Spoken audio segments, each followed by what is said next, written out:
Oh yeah, come on in. Don't be shy, don't stall. We got a funky vibe, yeah. Welcome all. It's a safe spot where the truth of mine. Share your thoughts, leave your worries behind. Woo! Defenseless, that's where you belong. Click that like and groove along. Hit subscribe, let the love flow free. Join the fam where you're meant to be. Woo! Got mysteries, stories that couldn't write. We dig deep, ain't no secrets to hide. No judgment here, just an open crew. We're all about justice and the honest view. Yeah, defenseless, that's where you belong. Click that like and groove along. Hit subscribe, let the love flow free. Join the fam where you're meant to be.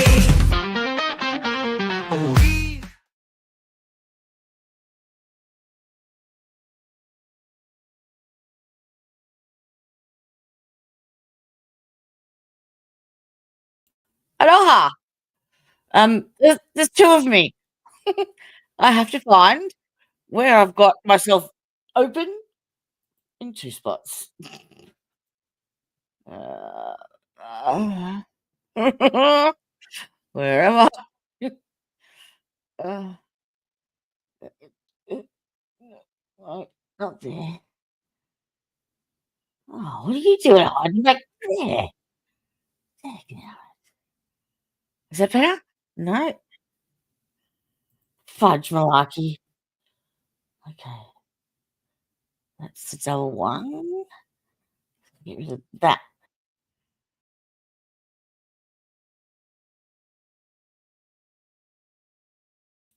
Okay.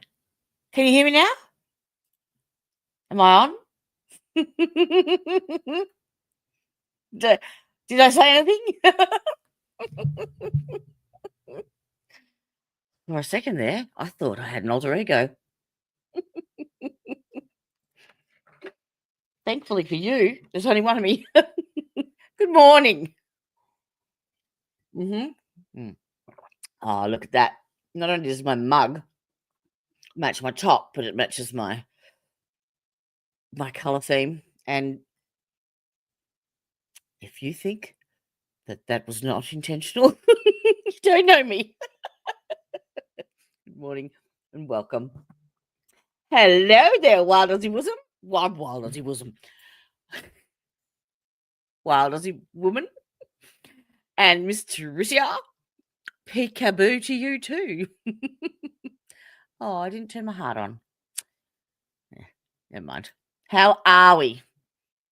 Did you all get a giggle yesterday? Oh. I didn't. We had a 1:30 hairdressing appointment to go to, and someone was like in my ear half of the night. So,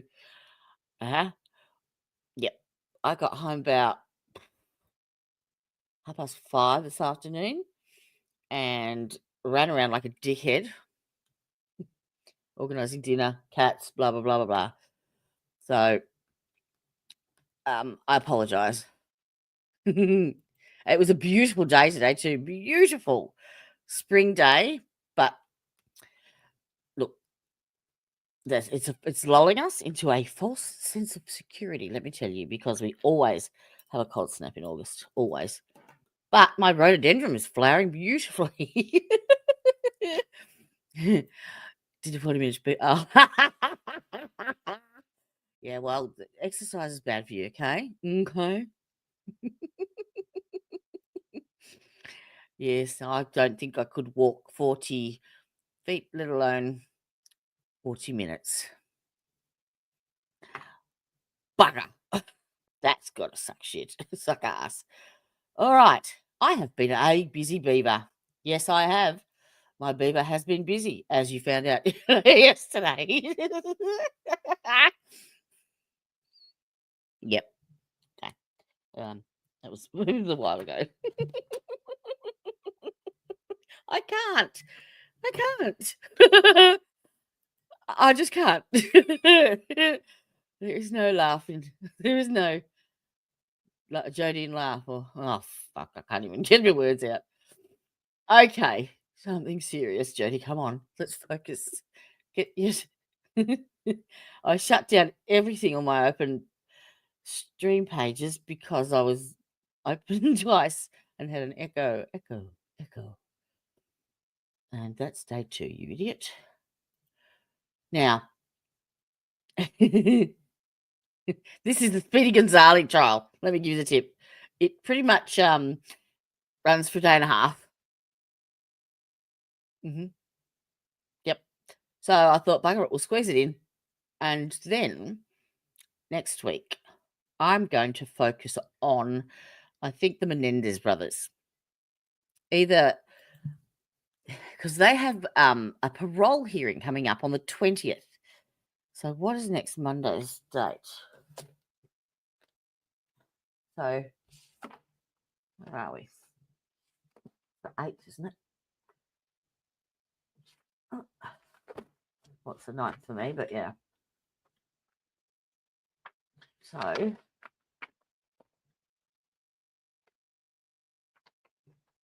yeah, that's all fuck all the way. So I thought no, what I'm not going to cover the entire trial. I'm going to do like a best of recap type of thing because it was a long or 2 long trials. But I thought it would be good. Thank you, sweetheart. I thought it would be good to do like a bit of a refresher on it, whether if you haven't seen it, because I wasn't aware of it until, I mean, I was aware it was there, but I'd never watched it until probably about 3-4 weeks ago. And yeah, I've got a lot of thoughts there. It was the very first trial to be live streamed on Court TV, and it was one of the very first times that the actual battered child defense was used. We saw it used in Sarah Booner's battered partner or battered spouse, but yes, the battered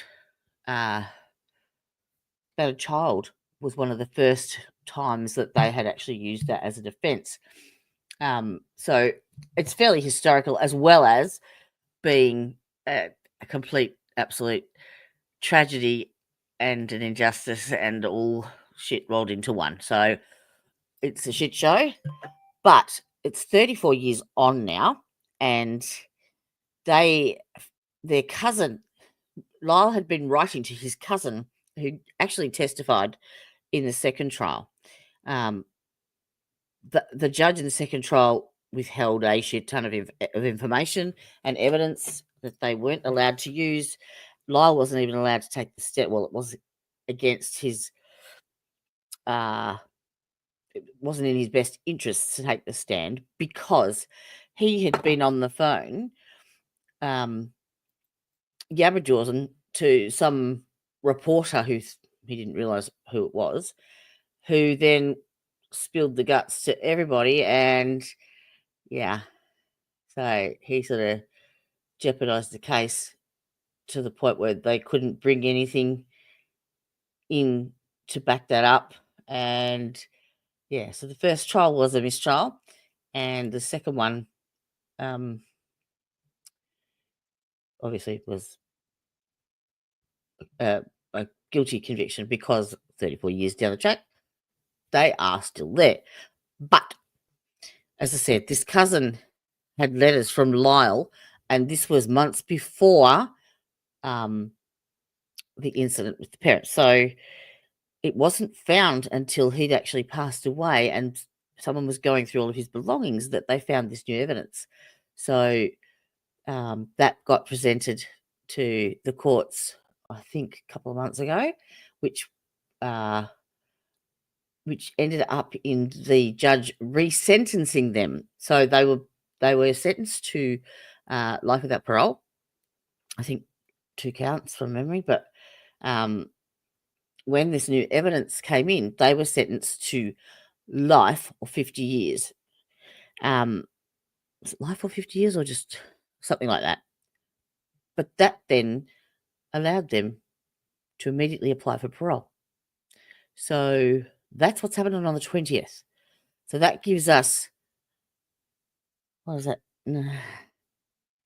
Maybe that's 9 days.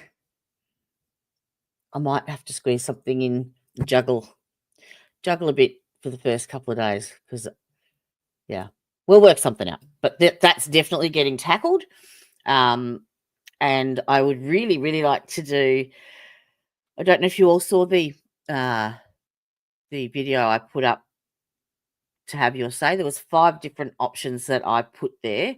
There was a couple of lives, like recent ones. And the one we're doing today finished yesterday. Went for a day and a half. So we'll smash that today. And the other one was the 7-year-old girl. And it's an archive trial from 1985. Her name was Rachel Watts. Rachel Wells. And the video starts off with her being interviewed by a policewoman. And her mother is sitting there like with her arms folded and stone faced, so she was told that if she was going to attend the interview with her daughter, that she needed to not show any emotion because that could upset the child and, she could shut down because they were actually having a good flow of information. But she was actually found staggering around a roadway in the early evening, completely naked with blood running down her legs. And she'd come from like a clearing in the woods. So her attacker had actually tried to strangle her, and she passed out, and he didn't realize that she was still alive. So she actually solved not only her, the person who attacked her, but she solved another double murder of 2 young girls in the same county. I think it was 2 years before or a year before. So she got justice for those 2 as well. And then it jumped to 30 years, like to present day. And little Rachel Wells tells her real story. So it's really interesting, really interesting. It deals with a lot of legal stuff and double jeopardy and just, yeah. So maybe I'll do that on Monday, and then we'll start doing a little bit here, a little bit there of the Menendez. Not ministries, Menendez. Okay, now, here we go. Hey, we can't start off a stream without a picture of a pussy. Oh shit! What have I done? It's a must. Must be. Oh, it's not very good lighting there, clumsy. Oh, I know. Stop looking. I'll get it. Don't move. Just stay there. Don't disturb yourself.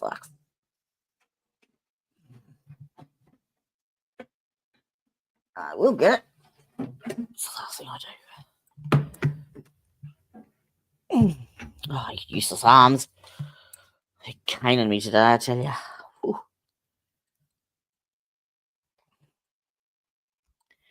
Just getting more and more. There we go. Looky.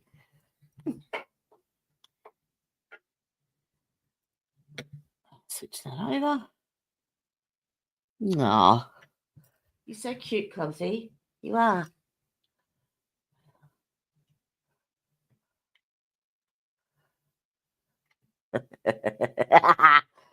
Yeah, you're gonna laugh. Ready? Go. Mr. Clumsy. Now, this is this is what the left-hand side of my desk, so there's my hand. Yeah. What do I do with my hands? And yes, he is alive. He's on his nice little heated pad. And then I said, "What is this I see? What is this?" No, it's not. So don't even think about it. It's actually an ultrasonic physio thing. So if you see me, I'm going to give it a go because Tan has lent it to me to see if that helps with some pain.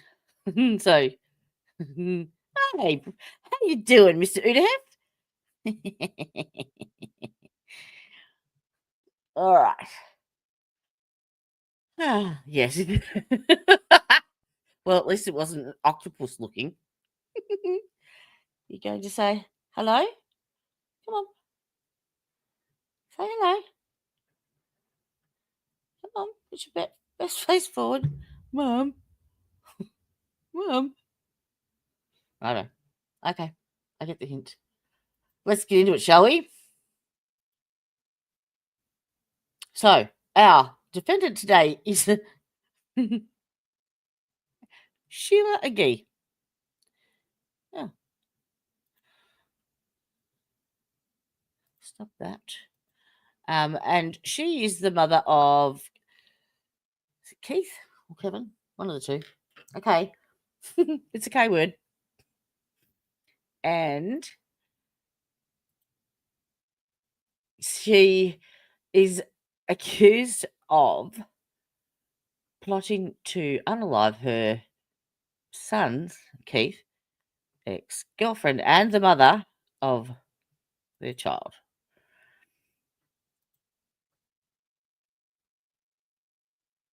What's what this trial? Yeah, this is the revenge mum murder trial. Peachy. Is this the word of the week, is it? Was that aimed at Tricia? Just quietly. Alrighty. Now, where is my new settings?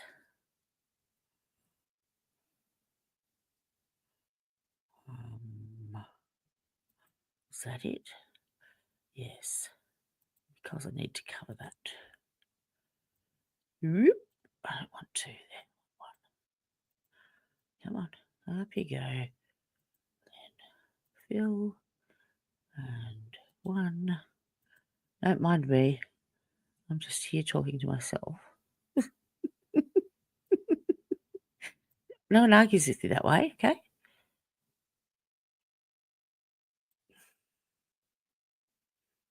Look at that. Inconspicuous.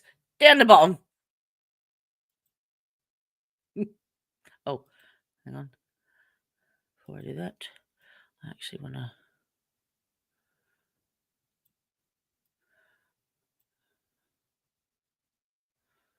get rid of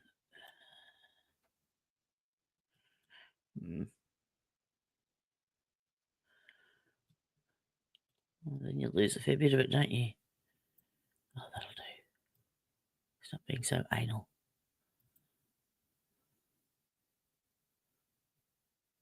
That look right? There. Okay. Done. And we revert back to the next one. Go. Still fucked it. It's this one. All right, go. Just press play, Jenny.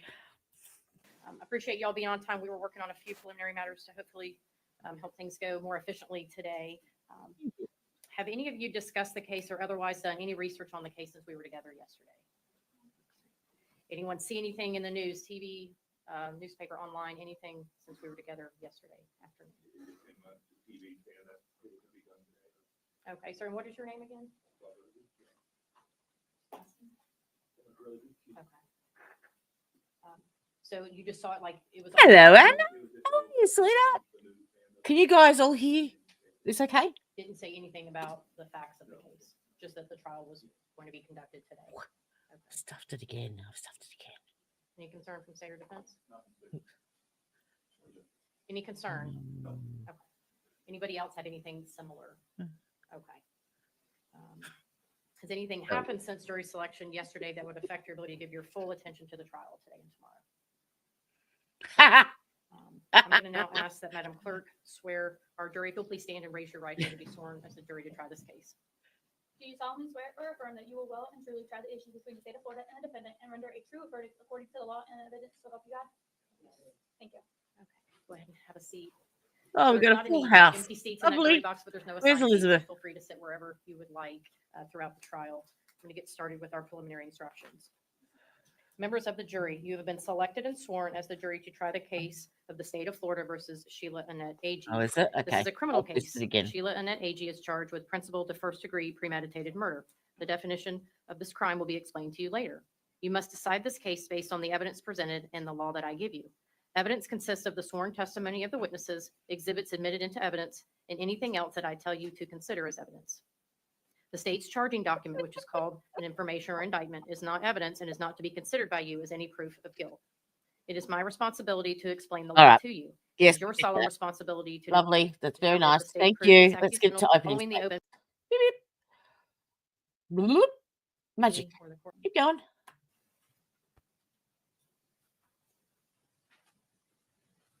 Did I stop it right?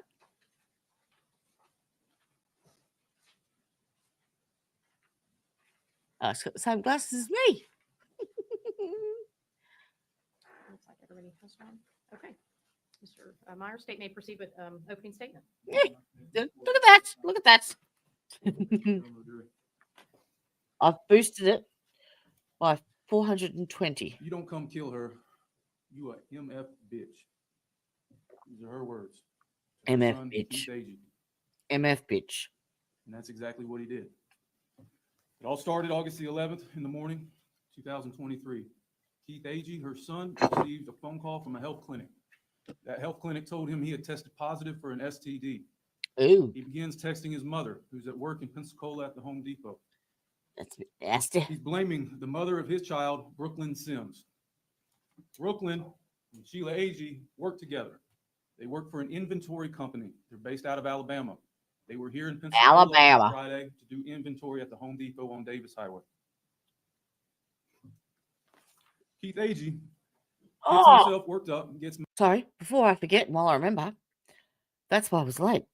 There is some apparently Erin Patterson, the mushroom murder trial, had a massive gag order on a lot of her documents because we don't hear any of that. We don't get told any of that because we're not allowed in the courtroom or any of the pre-trial hearings. None. So it was announced today. They've released all this documentation now and some video footage, real live video footage of her police interview, which I have in my hot little hands. So, yeah, that's one thing. And there's new another 258 documents that have just dropped from Brian Koberger that if anyone wants, I have downloaded them, uploaded them, collated them, analyzed them, put them into evidentiary as or administrative, and saved them in a PDF in chronological order. I'm not anal. No, I'm just precise. So if anyone wants them, let me know. mad about getting an STD. He decides he's going to kill her, kill Brooklyn. Originally, he was going to wait until they got home from Pensacola back to Alabama that night. She texts him. She says, "Don't shoot at my MF car. I don't want to die. No. Wait till I put her out." She then suggests, "If you're off work, I why most don't certainly you come have. over here? You can do it here, where you're not in front of your child." She sends him the address to the Davis Highway Home Depot, and he is on his way. He has his pistol already, drives to Pensacola from Alabama. Just after 1 p.m., he arrives at the Home Depot.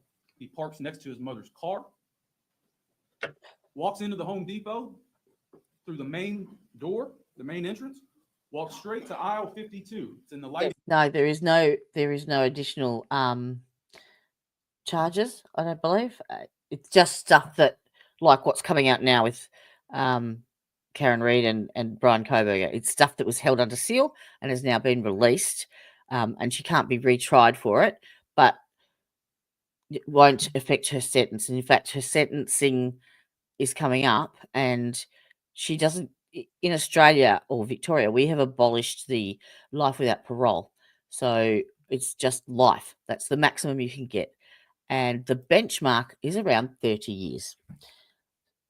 She's been charged with the 3 first degrees, so she only just gets the 1 sentence though. They don't get stacked, and they don't get, it's not consecutive like 30 years for each one of them. So that's it. The estimates, the professionals have guessed somewhere between 33 and 37 years for her sentencing. But yeah, we actually get to see her talk in an interview. So I'll play that for you later. Section. This is where Brooklyn Yes, was working Master. at the moment, doing the inventory. Walks up to her, shoots her multiple times, kills her right there, aisle 52, just like he said he would. Oh. He runs out of the store, gets back in his car, leaves the Home Depot, gets on Davis Highway, throws his pistol out of the window, calls 911, parks his car, and he's taken into custody at the movie theater on Bayou Boulevard. And when Keith Agee was arrested, he had his cell phone. Law enforcement did what is known as a forensic download, where they plug it in and they take all the information on the phone off of it. In it, they find the text between himself and his mother. The police get her phone when they go to arrest her for being a principal to murder. They do the same forensic download on her phone. They find the text messages, but on her phone, she had deleted them. Consciousness of guilt, maybe? Now, you're going to get to see all the texts and hear all the communications between the two. There's much more. You're also going to get to see the surveillance from the Home Depot. Now, the surveillance video doesn't have a camera shooting down aisle 52. But from the surveillance video, you will see Sheila Agee prior to the shooting and what she's doing. You will see her son come through that main entrance.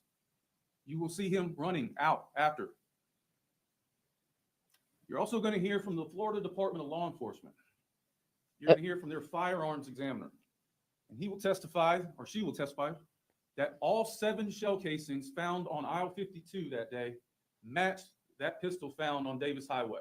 You're also going to hear her son's DNA, Keith, was on that pistol. Now, this trial should move relatively quickly. I anticipate you're going to hear from just under 20 witnesses. A lot of the evidence you're going to hear is regarding Keith Agee. And that's because we have to prove first that Keith Agee committed first-degree premeditated murder. The evidence will show that Keith Agee committed first-degree premeditated murder of Brooklyn Sims. He was the trigger man. Sheila Agee is charged with being a principal to first-degree premeditated murder. We talked about it yesterday, if you remember, principles. And the judge is going to instruct you on this. If the defendant helped another person commit a crime, then the defendant is a principal and must be treated as if she had done all the things the other person did if the state proves beyond a reasonable doubt 2 things. 1, the defendant intended the crime to occur, and 2, the defendant did some act or said some word which was intended to and did incite, cause, encourage, assist, or advise the other to commit the crime. Let me repeat that. Incite, cause, encourage, or assist the other person to commit the crime. To be a principal, the defendant does not even have to be there when the crime is committed. The evidence will show that Sheila Agee knew and intended for Brooklyn Sims to be killed. And through her actions and through her texts, she did incite, cause, encourage, assist, or advise Keith Agee to commit first-degree murder. Therefore, under Florida law, Ms. Agee is guilty of being a principal to first-degree premeditated murder. Thank you. Thank you, Mr. Myers. Short and sweet. Your Honor. Ladies and gentlemen of the jury.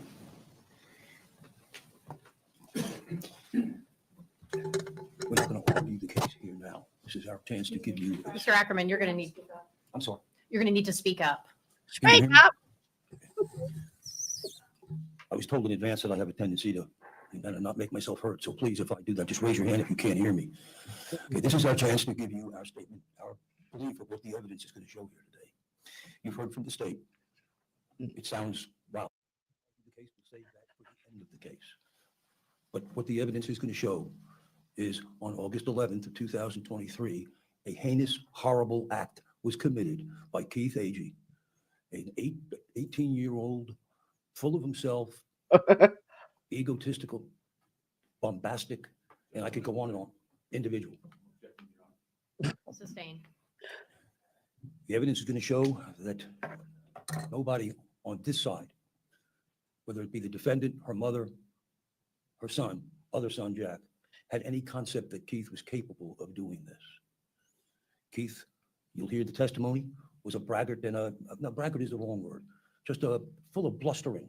I'm going to kill him. I'm going to kill her. I'm going to break their windows out. I'm going to do this. I'm going to do that, to the point where it was almost, and no one took him seriously. This was him. This was Keith. That's going to be made very clear through the evidence. Now, state starts by saying that this case began on August 11th.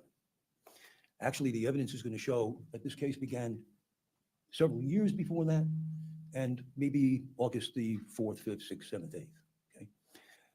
There'll be texts that you will get, the state will introduce from August 11th, or just that day, the whole day, the numerous texts from that one day.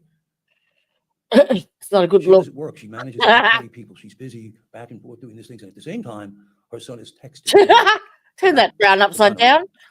You need some Now, Botox, love. The evidence is going to show, first of all, this begins with a relationship between two teenagers that goes back several years before that. They meet, they like each other, they have sex, they have a baby, Lovely. they're Thanks for living that. together, they're on together, off together. Keith complains about the her old constantly. saying. It's about honor and offer. What is it? He honored her. She offered her honor. He honored her offer, and all night long it was honor and offer. See that in the text, and you'll see that in the evidence. She's this, she's that. You'll hear him say, "Mom, you take her side all the time. I wish I were her." The evidence will I show that apologize. Sheila, defendant, Keith's mother, tries all the time when he does this to assuage him, to calm him down. Son, stop it. You're being this, you're being that. You'll hear from the tapes, and I'm going to quote you a couple of them in a second. So there's more than one quote here, to say the least. There's many, many, many texts. And when you listen to those texts, you will see the evolution of this circumstance, how a mother and a son communicate, and how she's been trying forever to calm him down, keep him from doing things that hurt others and hurt himself. Now, this teenage relationship evolves to the point where they have the child. Keith's happy as heck. I'm a father, this, that, and the other. Then he's not happy. Then it's this, then it's that. They move in together, they move out together. The baby comes, they're together. It reaches a point where he's thrilled that the baby's here, but then he's not happy because the baby's not mine. You'll hear evidence, Mom assures him, it's not, it's yours. Stop it. He goes months without seeing. Have you not actually watched this? This in its entirety?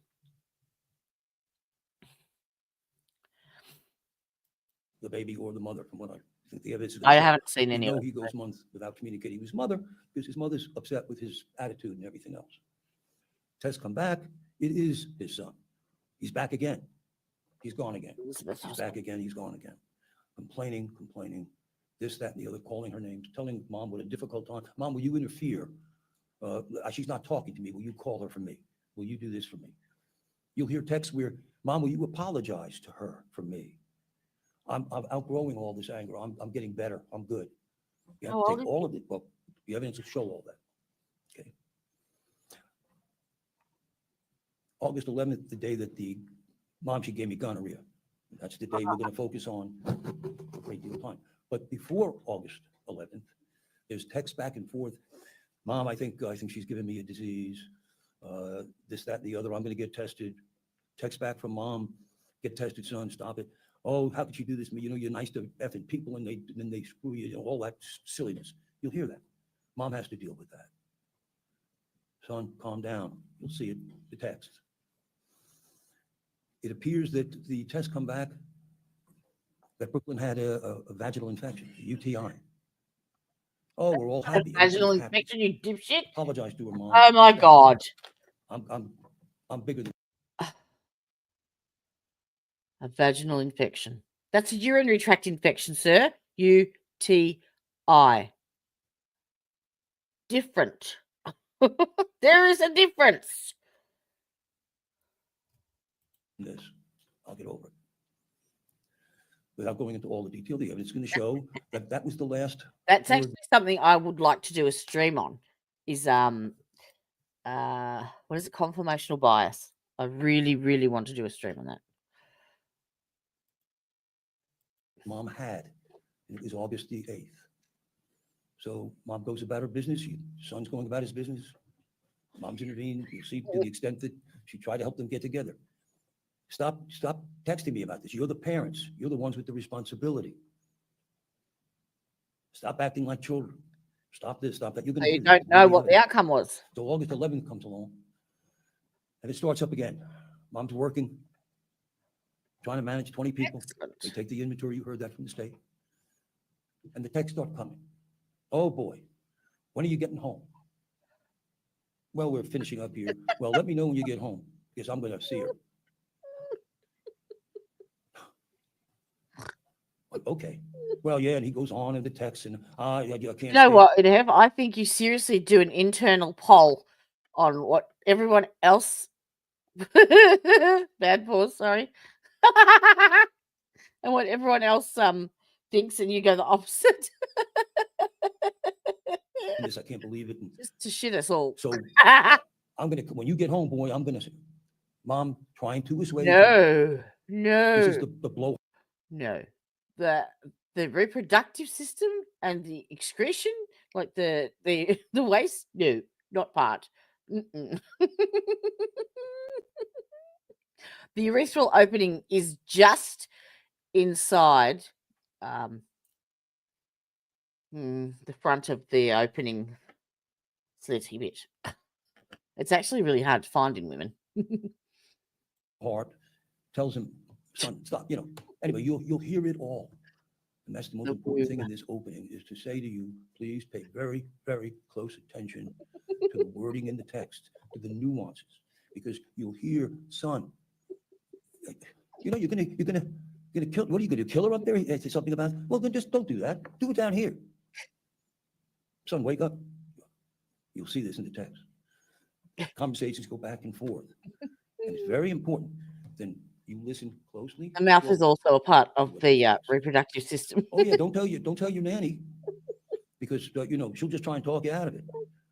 Again, you'll notice from the evidence, from the testimony, you have to make the decision. What does mom mean with this? At the same time, all of this is back and forth. You better erase your tape, you know, because I don't want to be a part of this stupid conversation. Getting him. Anyway, no argument at this point. You just think about what you can. Let me, This is a dickhead. state gave you Can I issue One one point point. already? the evidence is going to include. Okay, that's fine. This is Sheila texting him. One of the many that you'll be hearing. Okay, that's fine. You the one have to leave your baby and go to prison and have her hate you. You ain't hurting Brooklyn. She'll be dead. No problems for her. The only person you hurting is you and Casey. She'll be lost her mama and daddy, and you won't even get to touch your daughter again. But I swear to God, I don't care. I ain't going to jail. Again, you'll hear this evidence, and then you'll hear more.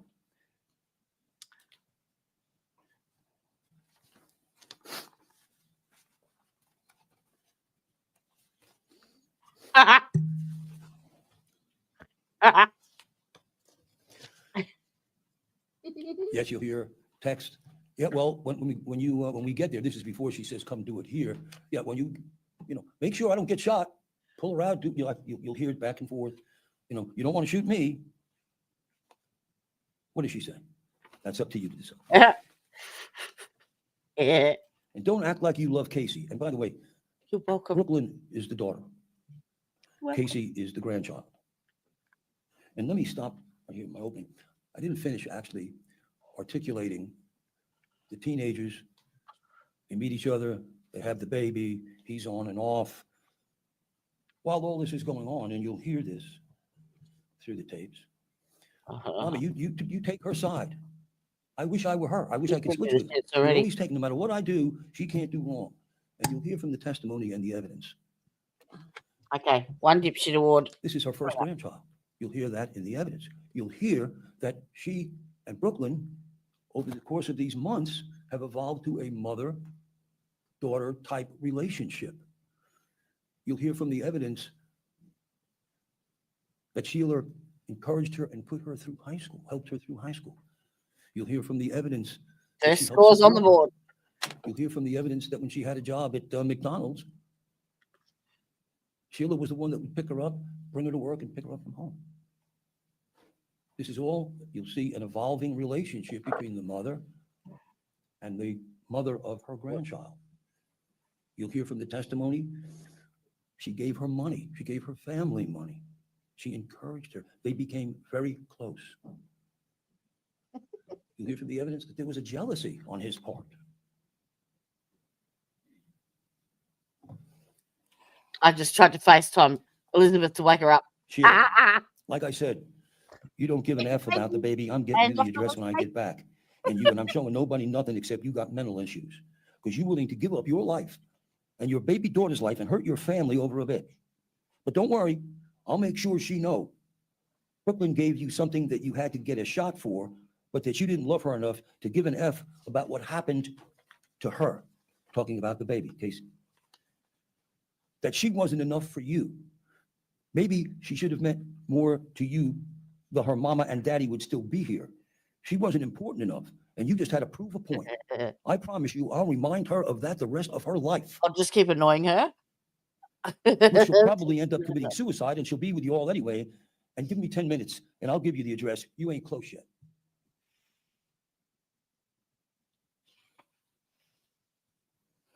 Sheila, I can't wait to get back to that store to give you the address, because you're going to have to shoot me today.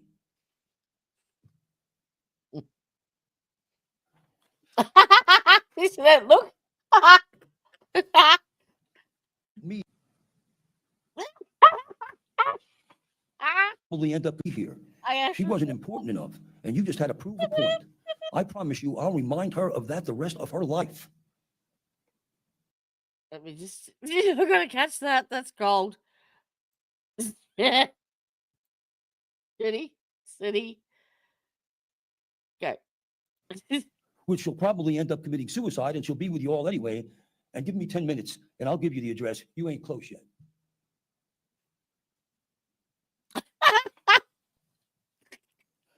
Sheila, I can't wait to get back to that store to give you the address, because you're going to have to shoot me today.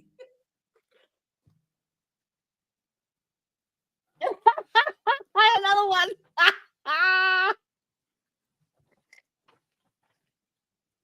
But just know I'll be the first MF you see. MF, Sheila, but I hope Say the you ain't word. stupid enough to motherfucker. think you ain't going to jail, because that's definitely where you're going. Probably best because something wrong with you. You don't need to be around Kaya. That's his sister, her daughter, or Casey.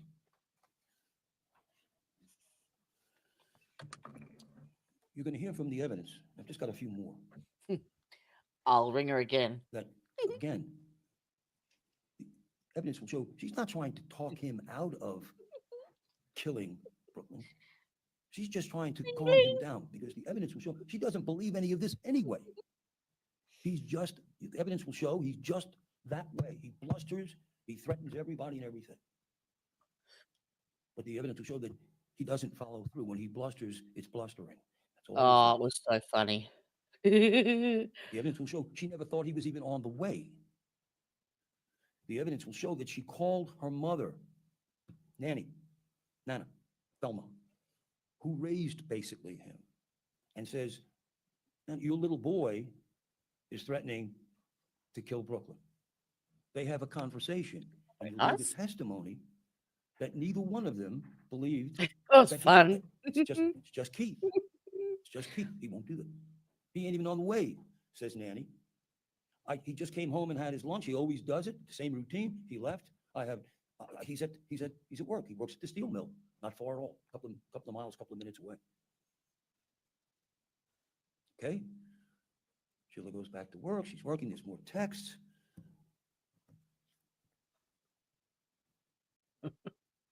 He's not coming. Anyway, back to just the evidence that you'll see. This goes on for a period of 2 hours. Starts about 11:30 and ends about 1:15, and then at 1:41 the horrible event occurs.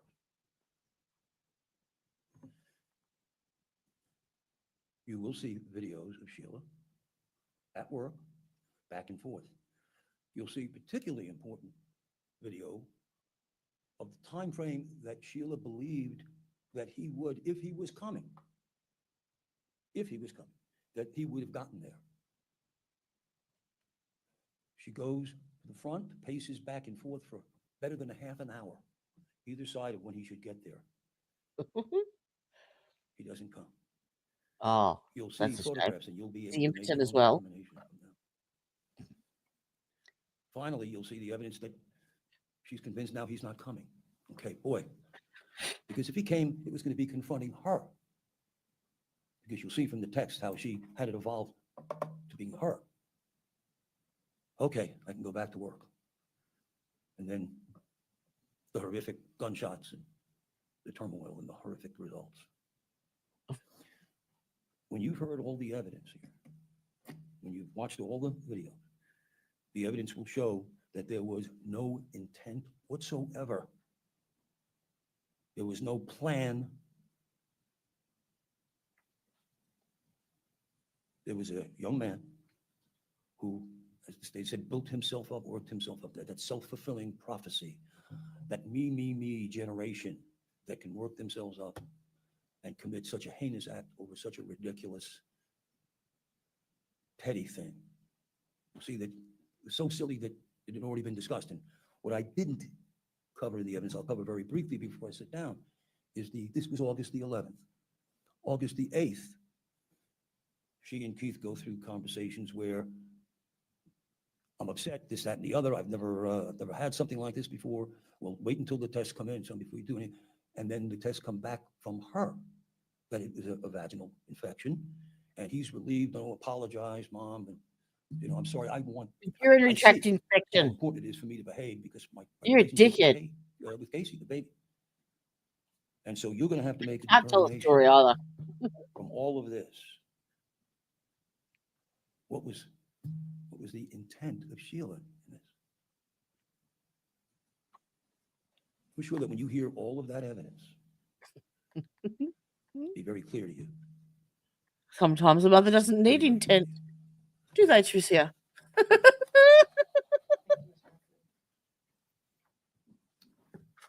Myers, I'm going to go ahead and read the stipulation instruction. Hmm. When lawyers or parties agree that certain facts are true, that is called a stipulation of fact. You must accept stipulated facts as having been proven.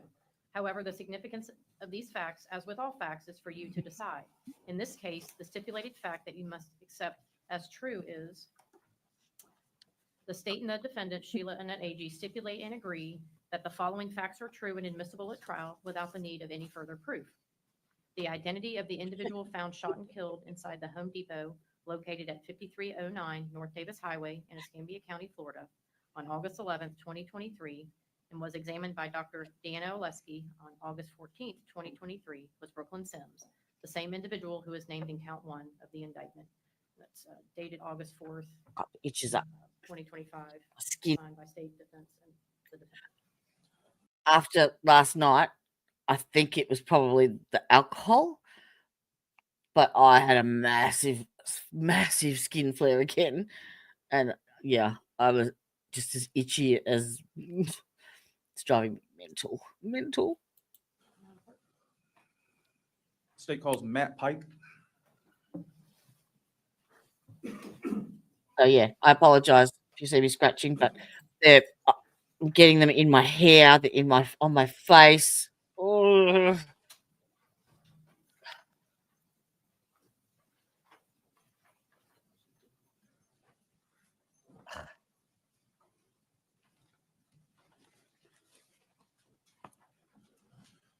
You swear affirm the testimony you're about to give is the truth, whole truth, nothing but the truth. If you'll have a seat for me, make sure you pull yourself up to the microphone and state your full name and spell your last name for the court reporter. Matthew Pike, P-I-K-E, Mr. Pike, where are you employed? Escambia County Sheriff's Office, What do you do for them? Communications Manager and Custodian of Records, And how long have you been with them now? 24 years. And are part of your duties to be the custodian of records for the 911 calls? Yes, And are these calls recorded at or near the time they're made? they are. And are these calls maintained in the ordinary course of your business? They are. Do you have records of 911 calls being placed August the 11th, 2023 Yes, regarding the Home Depot shooting? correct. When did those calls start coming in? They started coming in about 1:21 p.m. Any idea how many calls were made? No, there were several calls. I've only got them off. I'm going to make a cuppa. I'll show you State's Exhibit 1.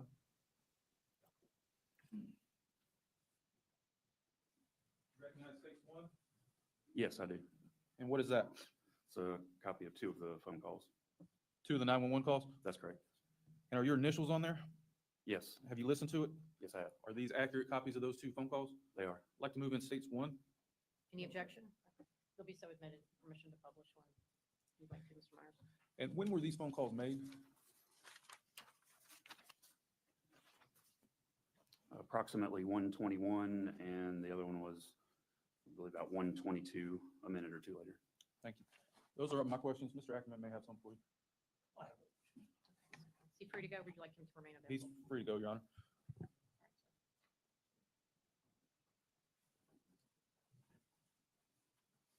So if I may publish State's 1. You may.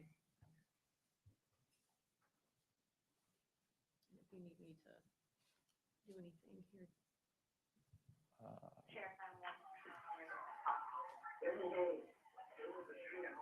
There's a shooting at Home Depot?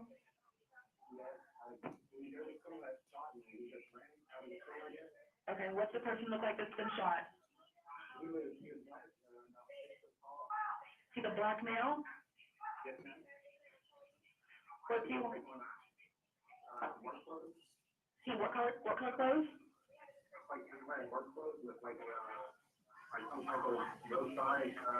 What color shirt? Gray shirt? Okay, are you somewhere safe? Okay, where are you at?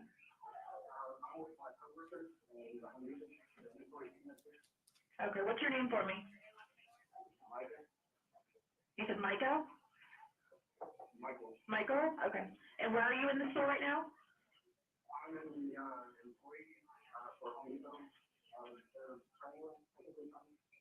You at a trailer? A training room? Okay, how many people did you see were hurt?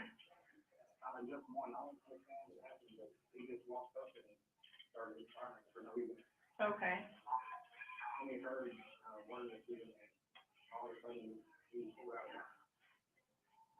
Okay. All right, we're on the way there, okay? And do you still hear any shots?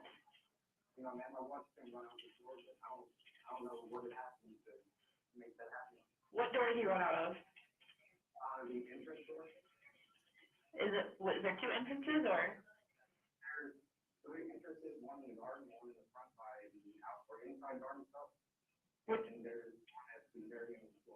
Which one did he leave out of, did you see?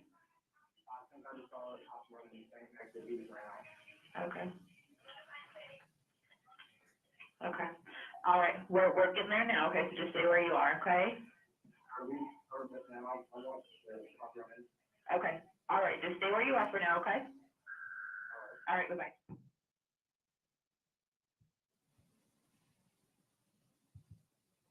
Kennedy County Sheriff's Office, this is Michelle, let me help you.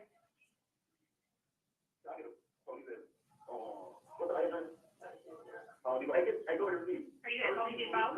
Are you at Home Depot? Okay, are you on Mobile or Davis? You're on Davis? Okay, what's going on there? Okay, what's going on there? Can you give me any information? Someone got, go ahead.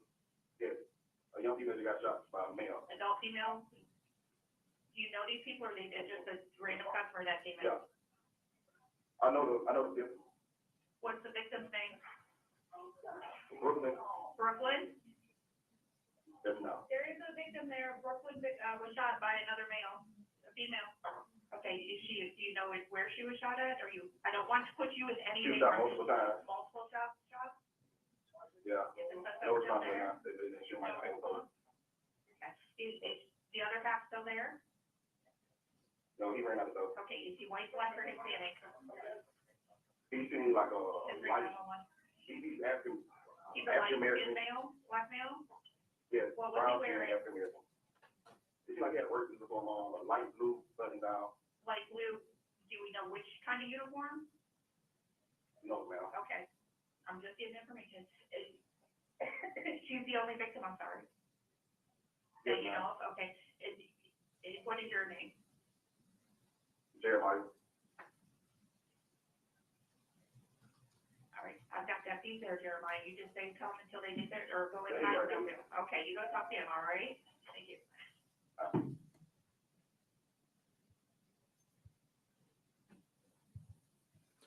State calls Samuel Shelley.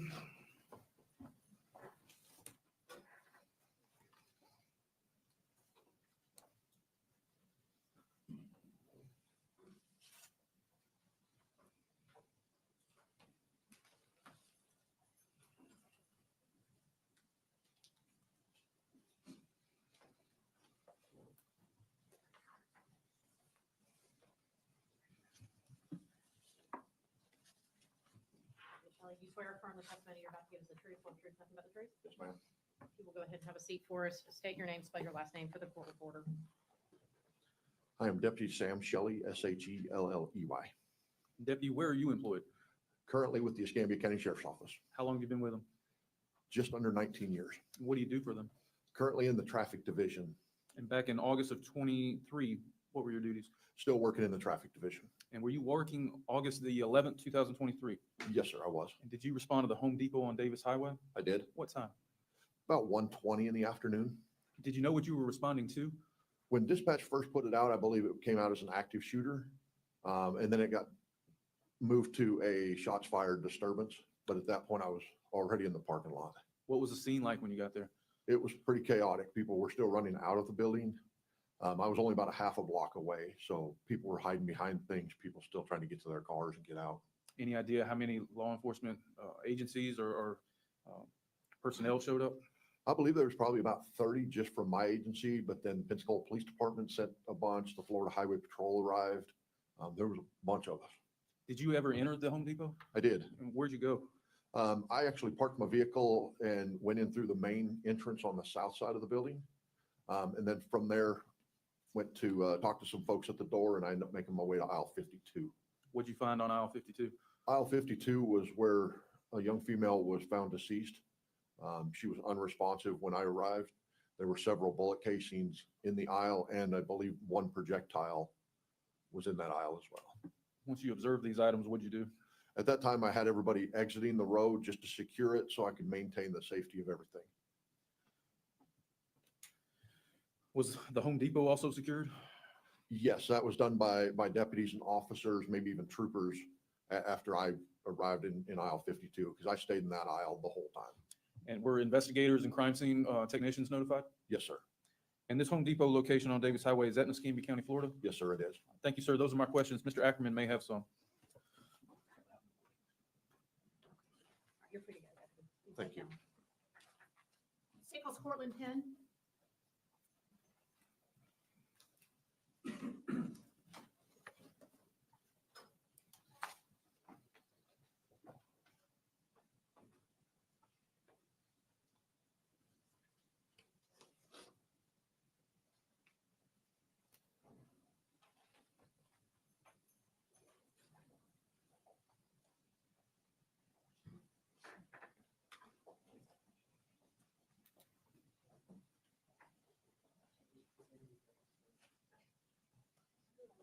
Raise your right hand for me. Do you swear or affirm the testimony you're about to give is the truth, whole truth, nothing but the truth? You will have a seat, ma'am. If you will say your full name, if you'll spell your first and last name for our court reporter. Cortland Penn, Courtlyn, Penn, Penn. Ms. Penn, what is your date of birth? February 5th, 2002, What city do you live in? Mobile, Alabama. Ms. Penn, I'm going to take you back to Friday, August 11th, 2023. Do you remember that day? Yes. Where were you working? Home Depot, Davis Highway, on aisle 52. Who was the company that you actually worked for? WIS International. Okay. And what did you do for WIS International? It was inventory where we just count everything in the store.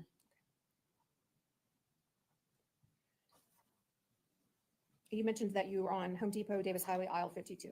Yes. While you were on aisle 52, what was the first thing that caught your attention, or what did you see or hear? When I seen the guy walk past me, and then that's when the shots went. Let me stop you real quick. So you said a guy walked past you. So Yes. where were you physically on aisle 52? And the first day, as soon as you turn the corner, like on the aisle, And were you standing or were you sitting? What were you doing? I was sitting. And when you first see the male, where does he come from?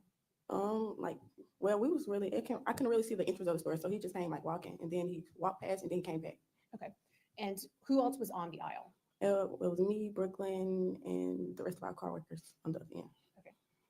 And when you first see well, describe the male for the jury. He was like brown skin, kind of short, kind of like not tall, but average size.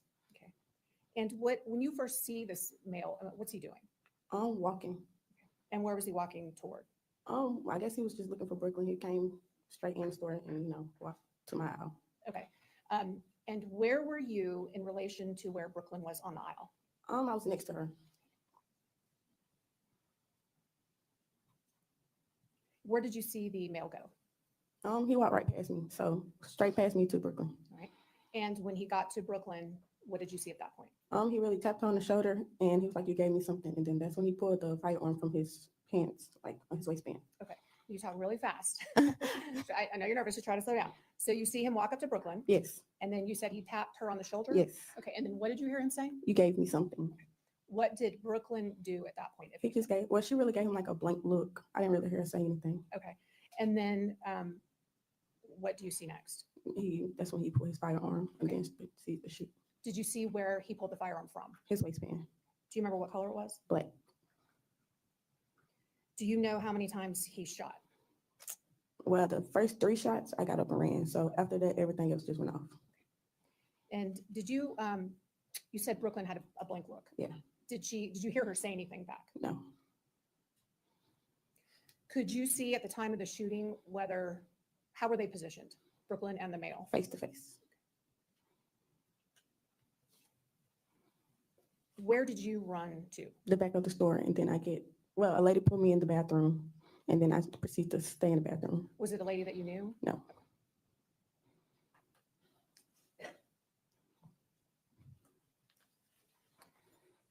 Did you see which direction the male went?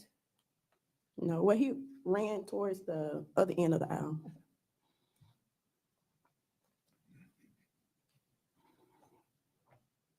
Do you know this defendant seated over here? Yes, And what's her name? Sheila. How do you know Sheila? She was like a supervisor for the company I was working for. Was she working on the day of the shooting? Yes. And what was her job? I guess to just really make sure that we was just doing everything and getting all the counts in. Was she like your supervisor? Yes. Now, on that day, the day of the shooting, did you see Sheila periodically through your shift? Yes. How was she acting? Some like regular, and then like towards like the end of the shift, she was like acting kind of weird. Like she really didn't say anything. Back at that time, what was your shift? In other words, what time did you start and what time did you end? Like 5 to like maybe 2 or 3 5 a.m. or p.m.? a.m. And on this particular day, were you guys toward the end of your shift? Yes. Ms. Penn, while you were working that day, did you interact with Brooklyn? Yeah, we was talking as we was going like down the aisles, other aisles. Okay. Did you see her on a pretty regular basis during the day? Yes. How was she acting? Like her regular self. Did she ever seem scared or concerned? No. Nervous? No.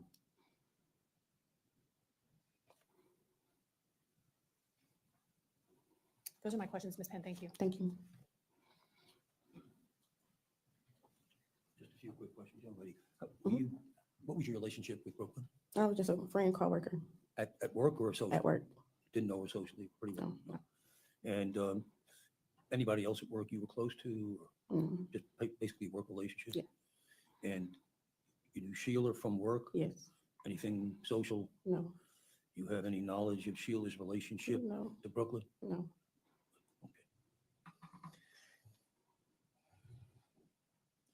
How long you been there? How long were you there when this happened? Sorry, How long had you been working there when this happened? maybe a couple months. Did you know Brooklyn had a child or anything like that? You know anything about her personal life? Not really, but I knew she had a baby. Okay.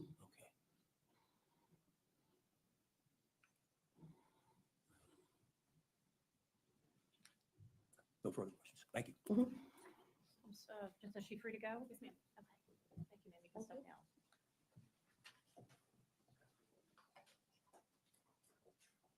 State calls Tiana Thomas.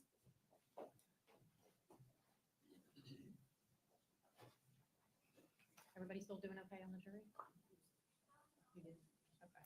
Ms. Jensen, I think we have one juror at least that needs to use the restroom, so I think we might just take a short comfort break at this point before we hear from Ms. Thomas. So I just want to give you one quick instruction. So we're about to take our first recess. Remember that all the rules I've given you apply even when you're outside the courtroom, such as at a recess. And remember the basic rule.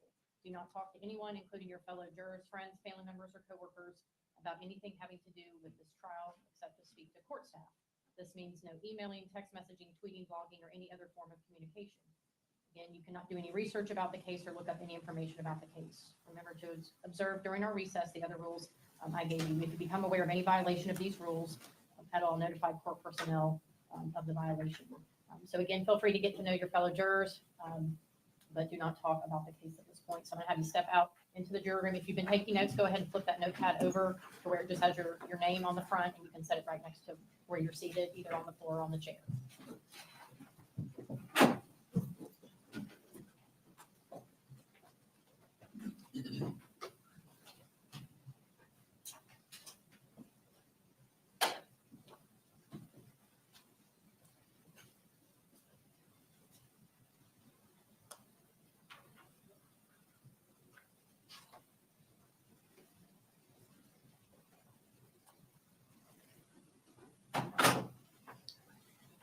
Anything we need to address before we take a recess? Did Your Honor turn the microphones off? I did. Okay.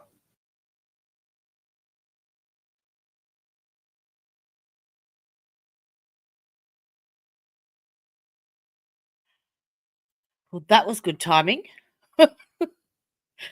Oh, spread around like a dickhead. Okay.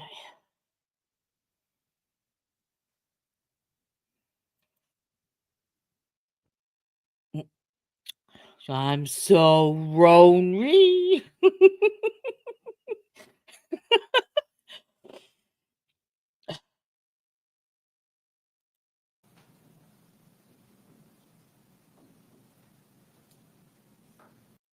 Okay. All right, everybody ready to continue? All right, Ms. Jensen? State calls Tiana Thomas. Tiana Thomas. It is the truth, whole truth, nothing but the truth. Please. All right, Ms. Thomas, if you'll just have a seat, make sure you pull yourself up to the microphone, and if you would state your full name and spell your first and last name for the court reporter. My name is Tiana Thomas, Tiyanna, last name Thomas. Ms. Thomas, what is your date of birth? 09/11/02. And where do you live, city and state? Chickasaw, Alabama. I I'm had to going to get direct my your attention essential. to Friday, August 11th, 2023. Do you remember that day? Yes, ma'am. Oh, hey, Were Christine. you at work on August 11th, 2023? Yes, ma'am. Congratulations. did you work Thank for? you so much. WIS. Awesome. What was the name of the store that you were at on August 11th? Home Depot, In what city? Pensacola, Florida. Toward the end of your shift, which area of the store were you working? The lighting aisle. Were there any other of your coworkers on the lighting aisle with you? Yes, ma'am. Do you remember who? Not exactly everybody, but I remember a few Hey. people. Okay, who do you remember? Cortland, Ashanti, me, Brooklyn. Oh, you want While you were on the lighting aisle, did you see something or hear something that caught your attention? When I looked up, I did see him standing by her, talking to her. Oh. I was talking to her. I didn't hear anything though. So let's talk about him and her. So who's he? Keith. Okay. And what do you see Keith do? Tap her on Move. the shoulder. Who's her? Brooklyn, sorry. That's okay. Claudia. At the time you saw who you said is Keith, tap Brooklyn on the shoulder, where were you physically located? The same aisle as her, maybe like 4 or 5 bays down. And when he tapped her, Brooklyn, on the shoulder, did you hear him say anything? No, ma'am. Did you hear her say anything? No, ma'am. After you saw him tap her on her shoulder, what did you see or hear next? I actually looked back down because I just thought he was a customer, so I just looked down. Okay. And then what's the next thing you saw or heard? Then I heard gunshots. Really? How many gunshots did you hear? I'm not exactly sure how many. You can't donate plasma if When you you heard the gunshots, get acupuncture. did you look up to see where Brooklyn and Keith were? Yes, ma'am. And were they facing each other or were they away from each other? At first, they were facing each other until he shot. That's when she fell to the floor. Cup of soup. Mm. Mm. Yum. And what did you do at that point? Start running the opposite direction. You legged it. Were there other people in the store running? Yes, ma'am. Did you see where Keith went after the shots? No, ma'am. I went the opposite direction. Ms. Thomas, do you know this defendant seated over here, Sheila Agee? Yes, ma'am. How do you know her? She was a supervisor. And was she working on the day that Brooklyn got shot? Yes, ma'am. Did you see her periodically throughout the day? I'm not talking about Sheila. Yes, ma'am. How would you say she was acting? A little strange, just a little bit. And what do you mean by that, as opposed to how she would normally be? Well, Sheila, she usually was kind of uppity. No She worries, usually sweetheart. rigged us around, tell us where to go. But that day, she Oh, really wasn't. sorry. I can turn my mic down. Sorry. Do you remember if you guys were almost done with your shift that day? Yes, ma'am, we were. If they were almost done with their shift that day? Yes. How often did you see Brooklyn on August 11th prior to the shooting? A good amount of times, actually. Okay. And how was she acting on that day? Like Brooklyn. She was always happy, always smiling. Did she I'm ever not seem trying to do this scared to anymore, you? sorry. No, ma'am. Did she seem concerned? No, ma'am. Did she seem nervous? No, ma'am. Do you know what kind of car Sheila Agee drove back then? It was a big black truck, not exactly sure of the make and model. Okay. And do you know if Miss Agee would transport some of the employees to work? Yes, ma'am. Do you know how many? Her truck usually fits about 3 in the back, 2 in the middle row, and then her and another person in the front.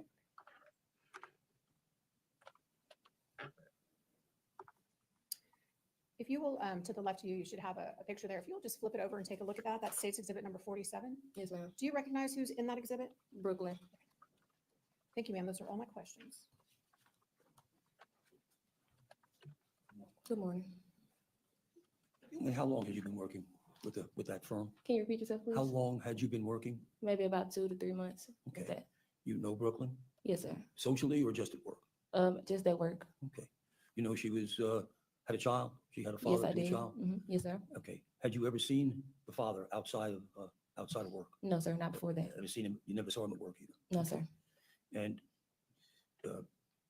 I guess you've known Sheila for that same amount of time, 2, 3 Yes, months? sir. Okay. What's your relationship with Sheila? She was just my supervisor. Okay.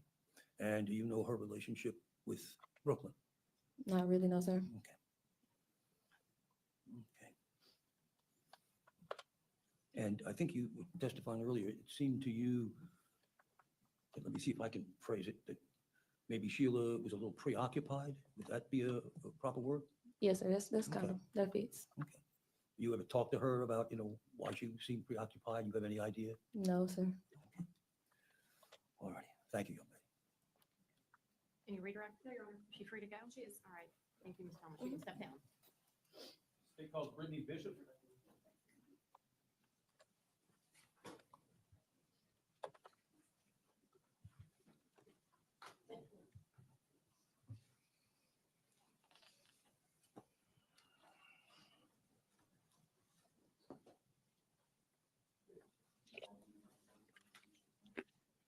All good, sweetheart. Is it better? My mic better?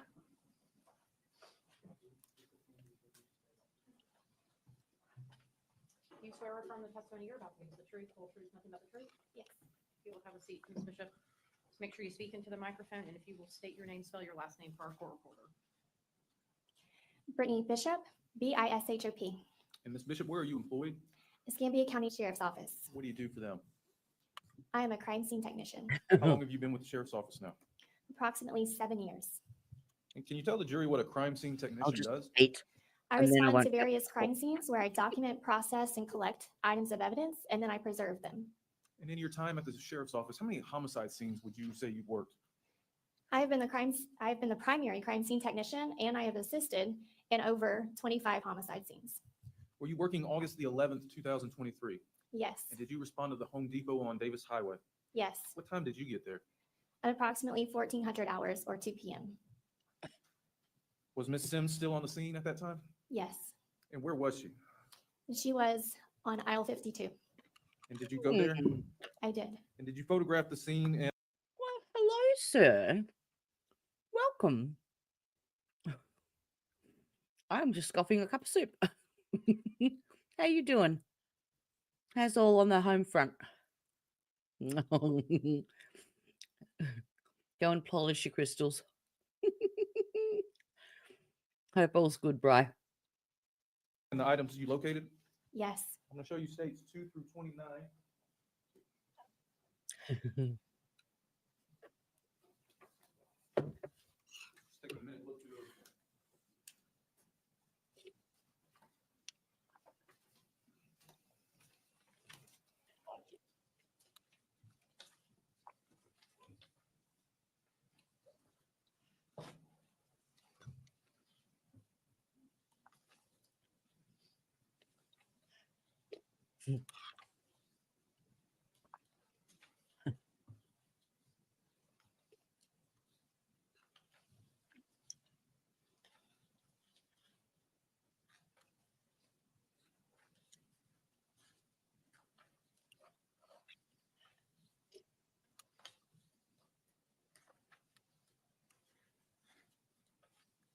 I'll be here all day.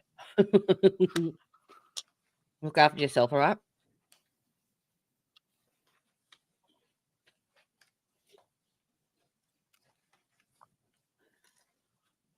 Your Honor, may we approach? You may. L. L. L. Oh, that was a K. L.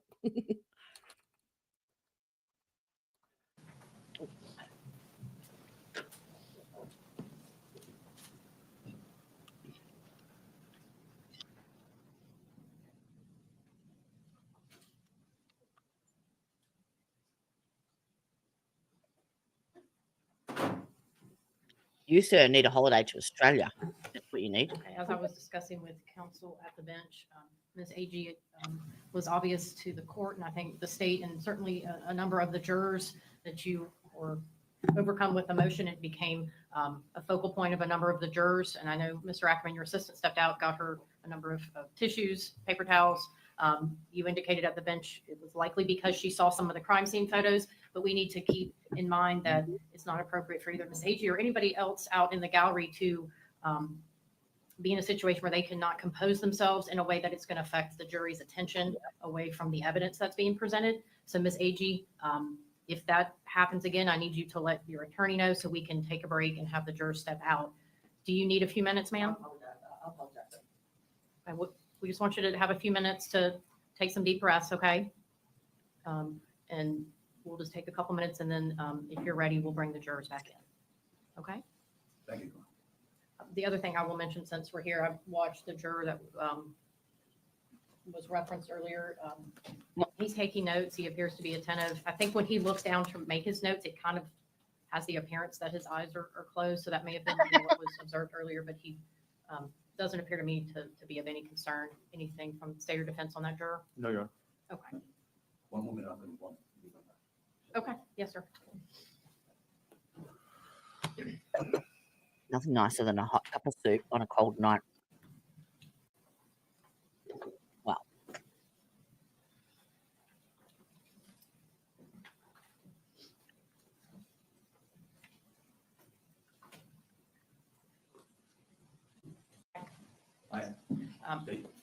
Mr. Myers, through this witness, are you going to be publishing something? It's only because it can like bias the jury. obviously, if they see someone hysterical, it's human nature to be sympathetic. So, fair's fair.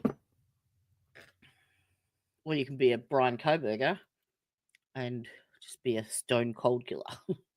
The crime scene photos. So I'll just make this direction to anybody that's in the audience. As the state's going to be publishing some crime scene photos here, if it's something that you don't believe you can control your emotions, I'll just ask that you quietly step out. Okay, so we want to make sure the jurors' attention is solely on the evidence being presented. Okay, Deputy Williams.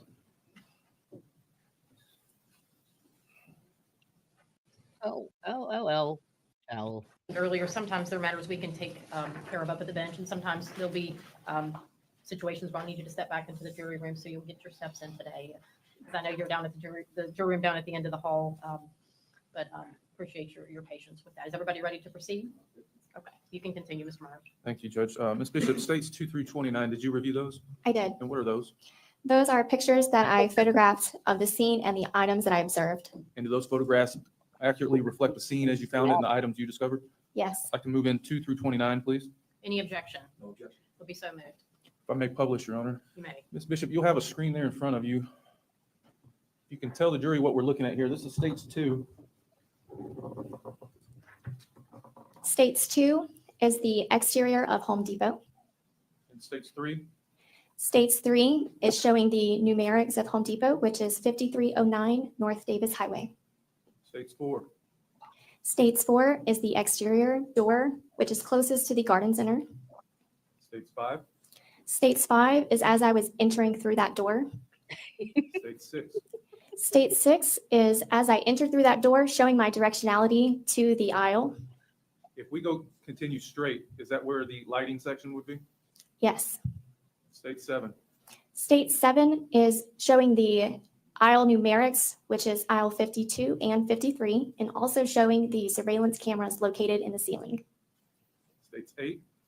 States 8 is showing aisle 52. States 9. States 9 is as we are looking down. States 12. States 12 is the various items of evidence I located down the aisle, which I then documented with numbered yellow placards. Are those referred to as photo markers? They are. States 13. States 13 is photo marker number 2, which is a 9mm cartridge casing. Camera pans back. 14. States 14 is photo marker 3. States 15. States 15 is a close-up photograph showing that photo marker 3 was near the lighting, the solar lighting. And what is photo marker 3? It is a 9mm cartridge casing. State 16. State 16 is photo marker 5 and photo marker 6. State 17. States 17 is showing what photo marker 5 is, which is a 9mm cartridge casing. States 18. States 18 is photo marker 6, which is just documenting that it is a 9mm cartridge casing. States 19. States 19 is showing that it is photo marker 4. States 20. States 20 is documenting that it is a 9mm cartridge casing. 21. States 21 is showing photo marker 7 and 8. 22. States 22 is documenting that photo marker 7 is a projectile. States 23. States 23 is a photo marker 8, documenting that it is also a projectile. States 24. States 24 is showing the opposite end of that aisle, and it is showing photo marker 9. States 25. And States 25 is documenting that photo marker 9 is a projectile. 26. States 26 is showing photo marker 10, and it is documenting that it is 2 9mm cartridge casings. 27. And States 27 is a closer up photograph of those 2 9mm cartridge casings. 28. States 28 is showing a defect to the merchandise, which is labeled as A5. And 29. And that States 29 is a projectile that I located inside that merchandise on the opposite side of the defect A5. Did you collect and turn in the Apple iPhone black butterfly case? The black Apple iPhone with the butterfly case was transferred to an investigator on scene. How many total shell casings did you locate? I located approximately 7 shell casings. And did you collect those and turn them in? I did. What did you say, 30 and 31?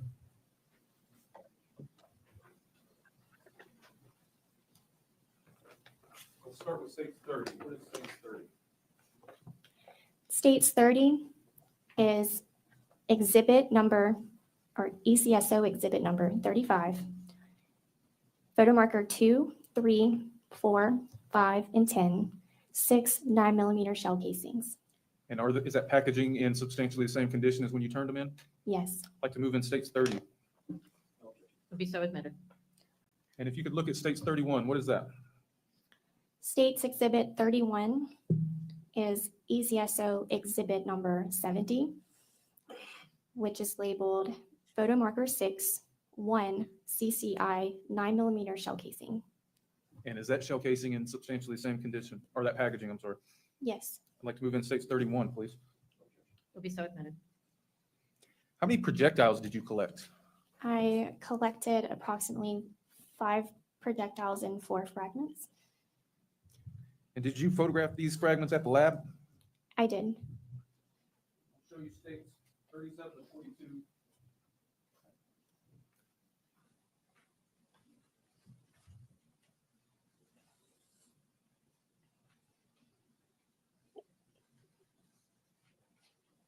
Take a minute, look at those.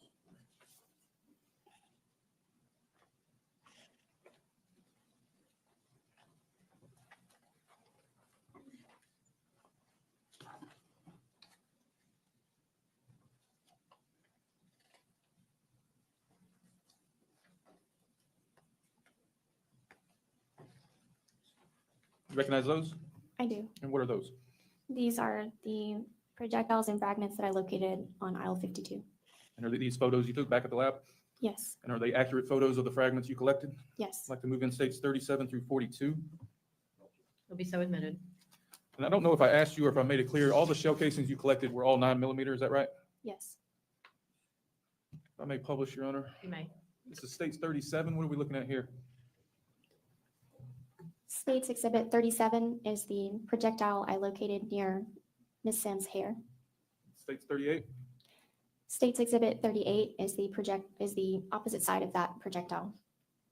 39. States exhibit 39 is the projectile I located near Ms. Sims' head on the floor. 40. States exhibit 40 is the projectile I located on the floor near her leg. 41. States exhibit 41 is the projectile or fragment that I located on Ms. Sims' shirt near her abdomen. And 42. And States exhibit 42 is the projectile I located near Ms. Sims' left shoulder on her shirt. And did you turn these fragments in under this case number? Yes.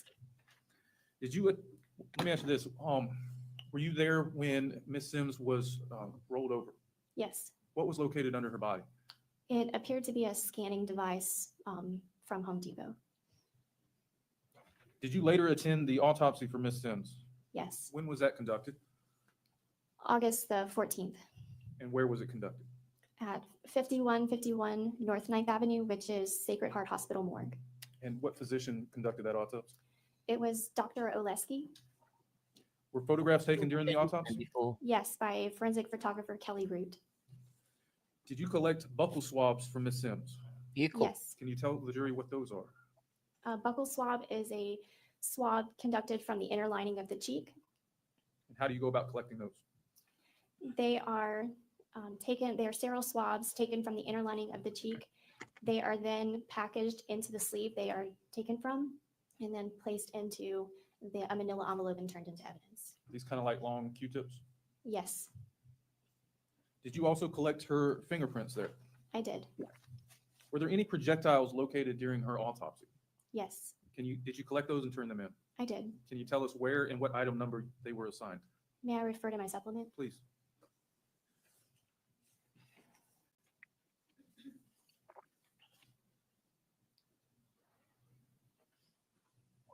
ECSO Exhibit 41 were fragments from external. ECSO Exhibit 42 was a projectile from the soft tissue left chest. ECSO Exhibit 43 was a projectile from the right arm. And ECSO Exhibit 44 was a projectile from the right wrist. And what agency offense number were these turned in under? ECSO 23 OFF 015040. All right, Ms. Bishop, those are my questions. Thank you. I reckon, yeah, you might be right there, Udahef. Is she free to go, Mr. Myers? You want her to go? Okay. She is, but I think she's very, very, very particular. Just saying. That I don't mind. That's not a bad thing. Unless you're not a particular person. Hannah Sturgeon. Come on down.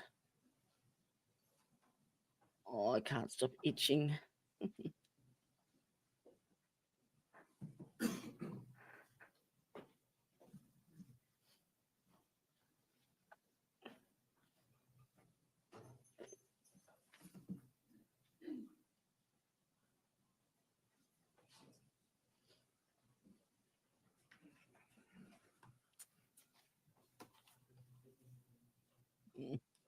Just follow over here for me. Do you swear affirm the testimony you're about to give us the truth, whole truth, nothing but the truth? You will have a seat for me, and if you will make sure you speak into the microphone, if you'll state your name and spell your last Husky, name. Hannah Sturgeon. OCD, anal, that kind of particular. Starfish particular. STURGEON. Ms. Sturgeon, where are you employed? Pensacola Police Department. What do you do for them? Dispatch. How long have you been with the police department now? About 5 years. Were you working August the 11th, 2023? And did you receive a call from a guy regarding the Home Depot? Stop it, Judy. What time was that? I have the call printout if I can refer to that. Yes, ma'am. Around 1:45. And does your printout show what time you guys started receiving calls on that? Around 1:25. The call at 1:45, what phone number was used for that? Area code 251-404-3421. Thank you, Ms. Sturgeon. Those are my questions. You can step in that, Sam. Thank you. Anthony Odom? Yes, they're testing your attention span.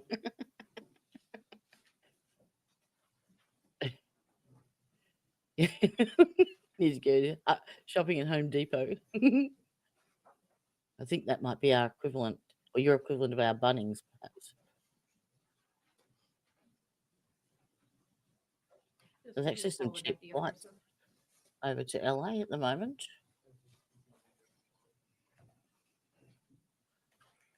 Do you swear or affirm the testimony you're about to give is the truth, whole truth, nothing but the truth? Yes, ma'am. You will have a seat for me, officer. Make sure you speak loudly into the microphone, state your name, spell your last name for the court reporter. Anthony Odom. Last name is Odum. Mr. Odom, where are you employed? Pensacola Police Department. What do you do for them? I'm a patrol officer. How long have you been with them now? Almost 5 years. Were you working August the 11th, 2023? Yes, sir. And did you respond to the AMC Theater? I did. What was the address out there? 5149 Bayou Boulevard. And that's like a movie theater, right? Yes, sir. And do you recall what you were responding to? A 911 call in reference to the suspect from the shooting at Home Depot was wanting to turn himself in. And what did you see when you got there? As I pulled into the parking lot, I seen a half clothed, he was missing his shirt, male walking towards me with his hands up. Was he by himself? Yes, sir. Did he have any items with him? I believe he had some things in his hands. What was he doing with those? He was putting them down upon our request, laying them on the ground. Did you have other officers responding with you as well? Yes, sir. Other officers were coming in as I was dealing with the subject. Any idea how many? Well over a dozen, probably. Did you notice anything about his pants? Yes, sir. What was that? They were wet. Were you equipped with a body camera for this encounter? Yes, sir. I'm going to show you States 35.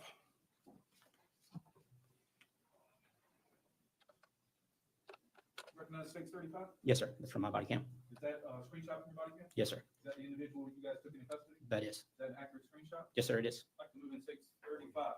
There's no objection. It'll be so admitted.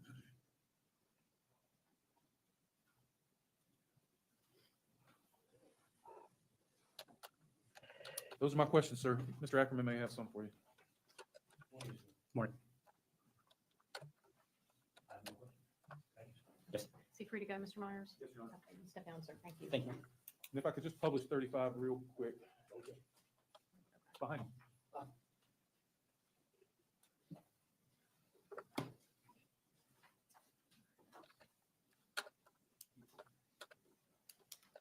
Judge, at this time, I'd like to move in States 32, which is a certified copy of Mr. Keith Agee's Florida, Alabama driver's license.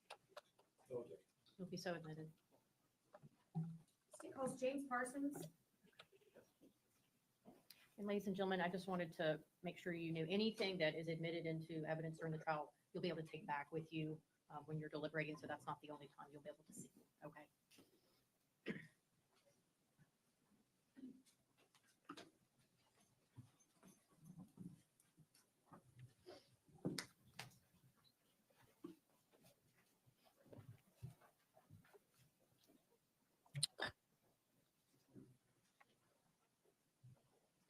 You swear or affirm the testimony you're about to give is the truth, whole truth, nothing but the truth? Yes. Parsons, if you will just state your name, spell your last name for the record. James Parsons, Parsons. Where are you employed? The Pensacola Police Department. The What do you do pastor's for the knows. Pensacola Police Department? I'm the supervisor of the K-9 unit.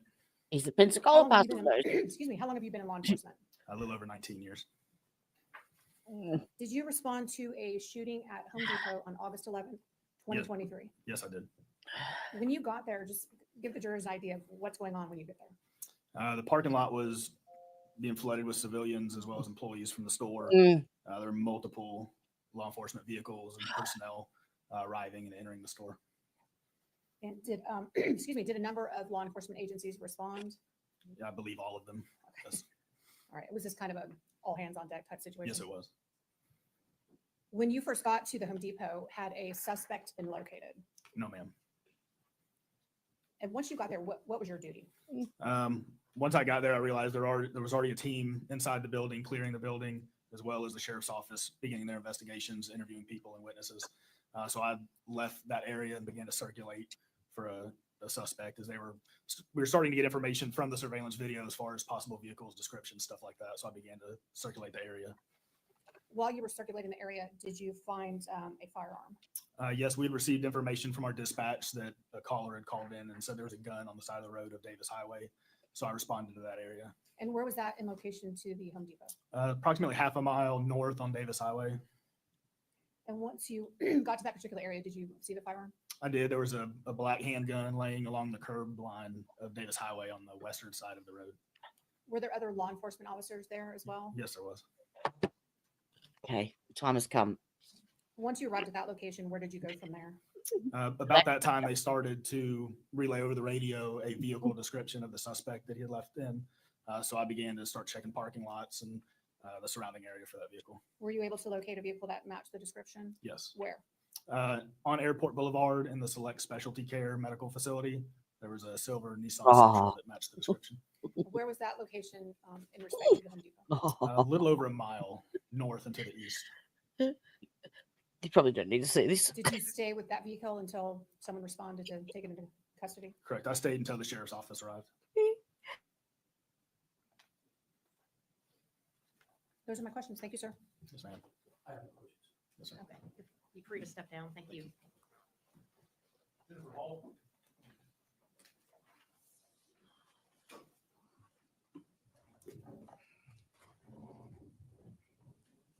Everybody still doing okay? Good. You can also stand and stretch if you need to. Hopefully those chairs are a little more comfortable than where you were sitting yesterday, so.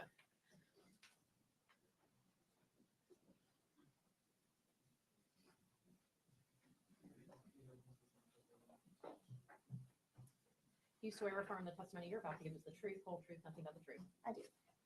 If you will pull yourself up to the microphone, Ms. Hall, state your full name for the record, spell your last name for the court recorder. Jennifer Hall, Hall. Ms. Hall, where are you employed? The Escambia County Sheriff's Office. What do you do for them? I am a crime scene technician. How long have you been with them now? I'm sorry, 13 years, yes. Were you working August the 11th, 2023? Yes, And were you asked to retrieve a firearm on Davis Highway? yes. Where was that located? It was in front of that AMCO on Davis Highway. Is that near the Bobby Lycus? Yes, it is. And what did you find there on the side of the road? I found a 9mm Glock firearm and a single round of ammunition. What was the serial number to that 9mm? It was BWSH 648. And did you photograph these items? Yes, I did. Show you states 51 through 57.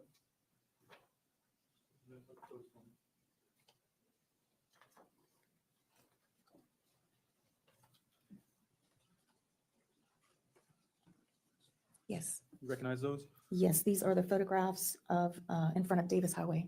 And do they accurately reflect the location and the firearm found? Yes. I'd like to move in states 51 through 57. It'll be so admitted. And did you collect and turn in the firearm? Yes. What item number was that assigned? Item number 1. I'll show you states 58.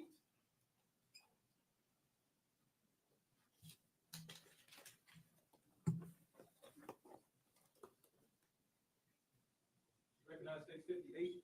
Yes, this is the firearm that I collected from Davis Highway. And is it in substantially the same condition, I guess minus the lock on there, than as when you turned it in? Yes. I'd like to move in states 58. Will be so admitted.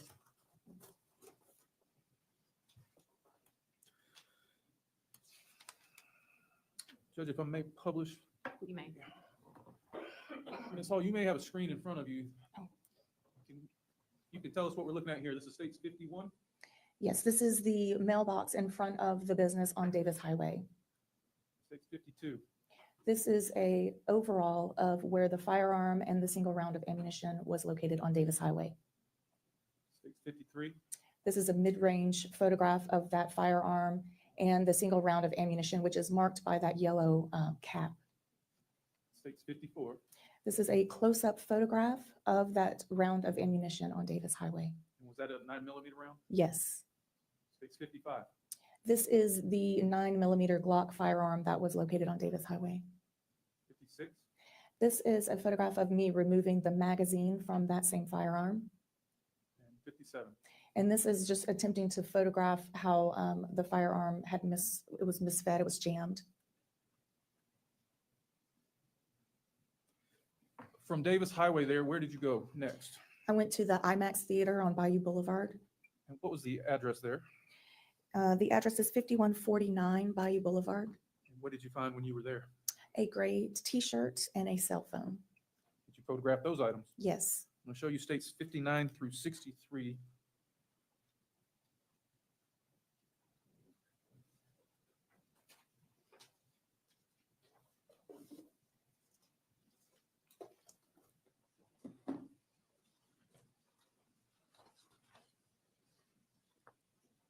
Okay. You recognize those? Yes, these are the photographs that I took of the shirt and cell phone at the IMAX Theater. And do they accurately reflect those items and the location found? Yes, they do. I'd like to move in 59 through 63. Will be so admitted. If I may publish, You may. states 59. This is an overall photograph of the gray t-shirt and the cell phone in the parking lot of the IMAX Theater. 60. This is another overall photograph from a different point of view of that same t-shirt and cell phone. 61. This is a closer photograph of those two items in the parking lot of the theater. 62. This is the front side of the cell phone in the parking lot of that theater. 63. This is a photograph of the gray t-shirt in the parking lot. The cell phone, did you collect that and turn that in? Yes, What item number was it assigned? 67. From this location, where do you go? I went to the Select Specialties Hospital at 7000 Cobble Creek Road. What did you observe there? There was a silver Nissan that was recovered there. And did you photograph it? Yes. So you say 64 through 67. And this, my friends, is why I turn my camera off post scratch.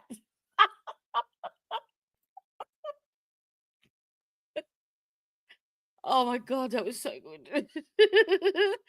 That's the best $2 I ever spent in my life. Oh, the back is so itchy. Phew, I need a cigarette, I think. Oh God. Oh, I've gone through 2 bottles of Pintassel already. All right. Phew. Okay. A bit disheveled, but oh well. I can't reach, like my arms don't have the, they can't reach that far. And I can't hold my arms up above my head, so I've sort of got to contort myself. It's fucked up. But it was good. Recognize those? Yeah, Yes, these are the photographs of the silver Nissan. it was Did really, they really accurately bad reflect after that Nissan and the location found? drinking that Yes, I'd like to move alcohol. in I 64 bled through it all up. 60 No objection, will be so admitted. State 64, this is an overall photograph of the front of that Nissan. 65, This is a photograph of the back of the Nissan. and 66. This is a photograph of a blue shirt that was photographed through the front passenger side window on the front seat. 67. This is a photograph through the front driver's window showing that same blue shirt and an ID badge on the front seat. What'd you guys do with the car from that location? It was towed back to the Escambia County Sheriff's Office impound lot. And did you later perform a search of the vehicle? Yes, And did you photograph that search? yes. I'll show you states 68 through 75.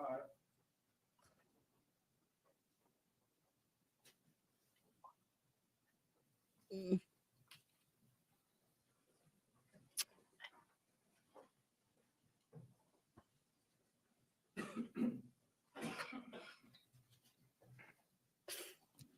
You recognize those? Yes, these are the photographs I took at the impound lot of the Nissan during the search warrant. And did those photographs accurately reflect the search you did on that Nissan? Yes, I'd like to move in 68 through 75. No objection, will be so admitted. State 68, Ms. Hall, what are we looking at here? this is the front photograph of the vehicle in our impound lot. 69, This is a photograph of the back of the vehicle and the tag in the impound lot.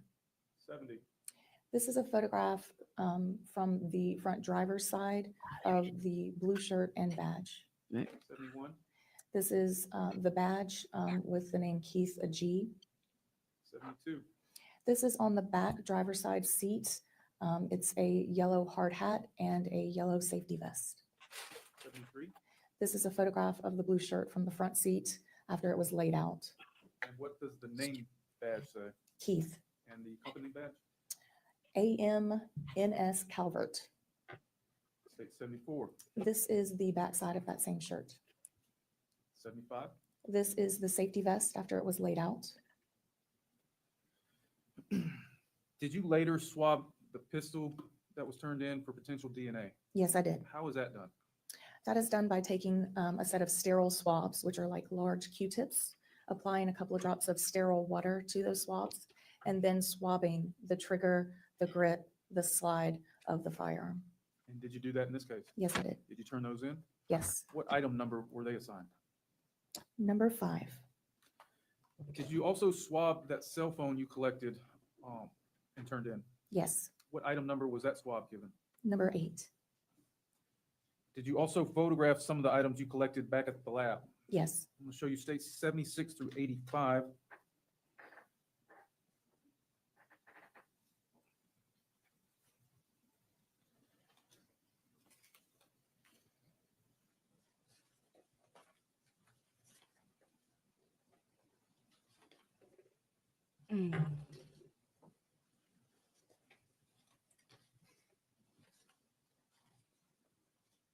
Recognize those? Yes, these are the photos I took of the items collected in our crime lab. And are those photographs accurately portray those items as you photographed them? Yes, they do. I'd like to move in 76 through 85. There's no objection, will be so admitted.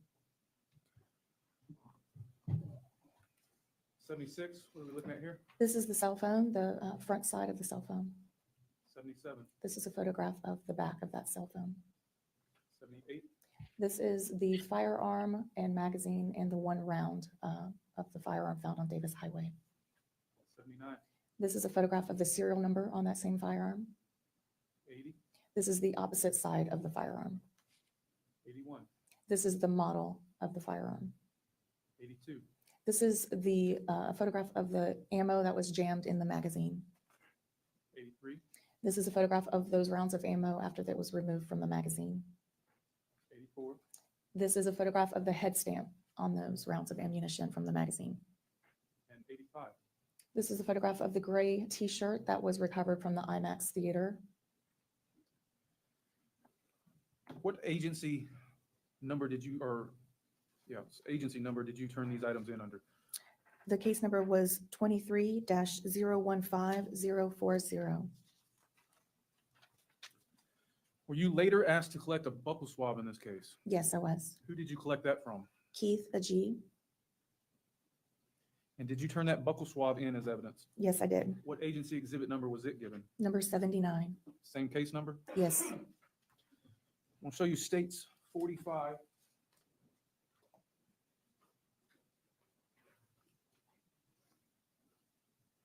Recognize states 45. Yes, this is Mr. Agee on the day that I took his buccal swab. Is that an accurate photograph of him that day? Yes, it is. I can move in states 45. You'll be so admitted.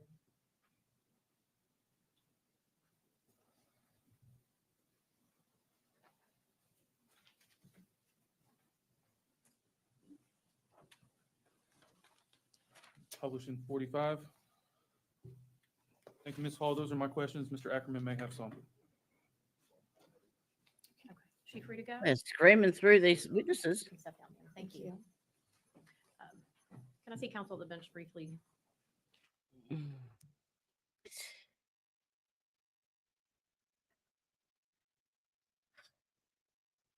One of the reasons I was in hospital a week or so ago was because of this ridiculous skin. I don't know what you call it. It's not a rash. It's like they come up like hives. It's bizarre. My skin goes really hard and red and hot, and then it becomes really, really sore, and then these blisters appear. And I've had so much testing. Well, they still don't know what it is. They believe it's an autoimmune response. It'll be something weird, rare and interesting because it's me. But The following facts are true and admissible at trial without the need of any further proof. The phone number, area code 251. I think me drinking alcohol last night has like triggered it, and it has flared up everywhere. So it's all over my face now, my eyebrows, my chin, my cheeks, my hairline. So if you see me scratching, I apologize, but it's not. Feels like I've rolled in fiberglass. 2250872 belonged to the defendant, Sheila Agee, in August 2023. And that's dated August 4th, 2025, and signed by the State Defense Counsel and the defendant. State calls Spirit Pain. Spirit pain. State calls spirit pain. That it's my spirit animal. State calls spirit pain. Well, it's better than calling this. Where is it?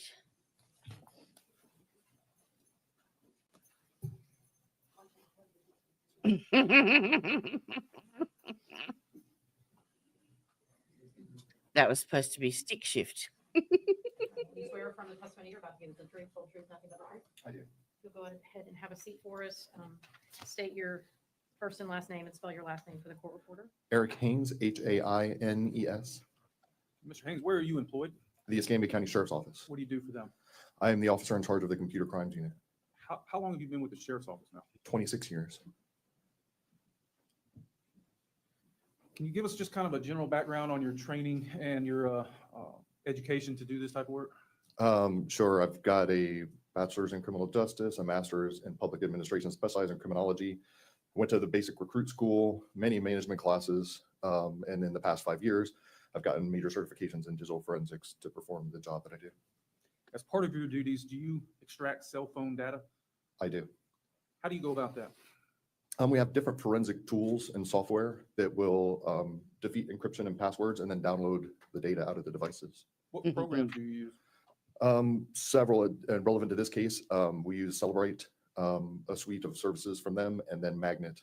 We use some of theirs as well. And then Gray Key is a forensic tool to get into iPhones, primarily with some Androids. How do you use these programs to extract the actual cell data? It can get pretty complex, but in layman's terms, we connect the phone. It tries to make the connection, again, find the password if it can, defeat the encryption, and then pull out the relevant data. Do these programs also produce a preliminary device report? They do. What's contained on those? The preliminary device report is just like the generic information about the phone, the make, the model, the phone number, its MAC addresses, which is like its specific ID for Wi-Fi, Bluetooth, things like that. Just identifying information, accounts associated with the phone, things like that. And aside from a preliminary device report, does it also produce or can you also produce an extraction report?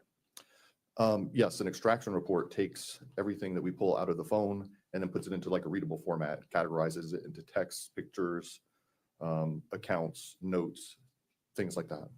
And I guess in my general understanding, these phones are so large these days, these extractions can be enormous. That is correct. How do you put it down, or how does Cellbrite help you get it into a format that is usable for everyone else? Well, I mean, pretty much a phone and any computer is zeros and ones. We need assistance to find out what that is. It would literally take a lifetime to go through some of these phones. We had one recently with 6 or 7 million artifacts, and that's still not everything in the phone. That's just what Celebrite deems kind of relevant to the case. So what it does is it's called parsing, where it goes through and it knows in the phone, like this is where an iPhone will keep its text. This is where an iPhone will keep its pictures. This is where Facebook should be, and this is where all the messages are. So it reads all that for us. And so again, it would be physically impossible. It would take a whole career to go through a phone if you were to read it. In this particular case, did you receive a cell phone which was ECSO exhibit number 67? I did. And did you perform a download of this cell phone? I did. Did Cellbrite produce a preliminary device report for ECSO exhibit 67? Yes, I use Celebrite to create that, yes. I'm going to show you states 33.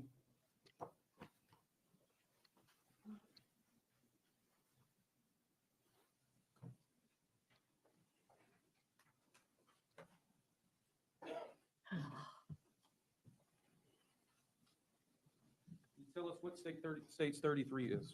This is the preliminary device report for item 67. And is that an accurate copy of that preliminary device report? It is. I'd like to move in 33, please. It'll be submitted. Can you tell us what the phone number for ECSO exhibit 67 was? The phone number was area code 251-404-3421. What was the device's name? The device's name for this was Keith's iPhone. From your extraction of this cell phone, did you compile a report of text messages to and from that cell phone on August 11th, 2023? Yes. Hey, I'm gonna Texas show you Danny, states how you going, love? 34. I've got the itches. I shouldn't have started scratching. You recognize states 34? I do. What is states 34? These are, this is a subset report of the text from the extraction report that we were just speaking to. And what phone numbers are communicating here? The local user, which would be that phone number, is not specifically listed on this, but it would be the one that I just said, the 251 area code. And it is you want me to read the phone number? Yes, sir. 251-225-0872. And it states 34, an accurate copy of the report of the text messages between those two phone numbers for August the 11th, 2023. That is correct. I'd like to move in states 34. It'll be submitted. When you asked the program to do this download, are you manipulating any of the evidence or any of the report? No, it doesn't change the evidence. We just set the parameters. So like I needed the text for 811. So we just set the parameters and it gives us that data. Did you also receive ECSO exhibit 65? I did. And did you perform a preliminary device report for it? I did. So you say 46.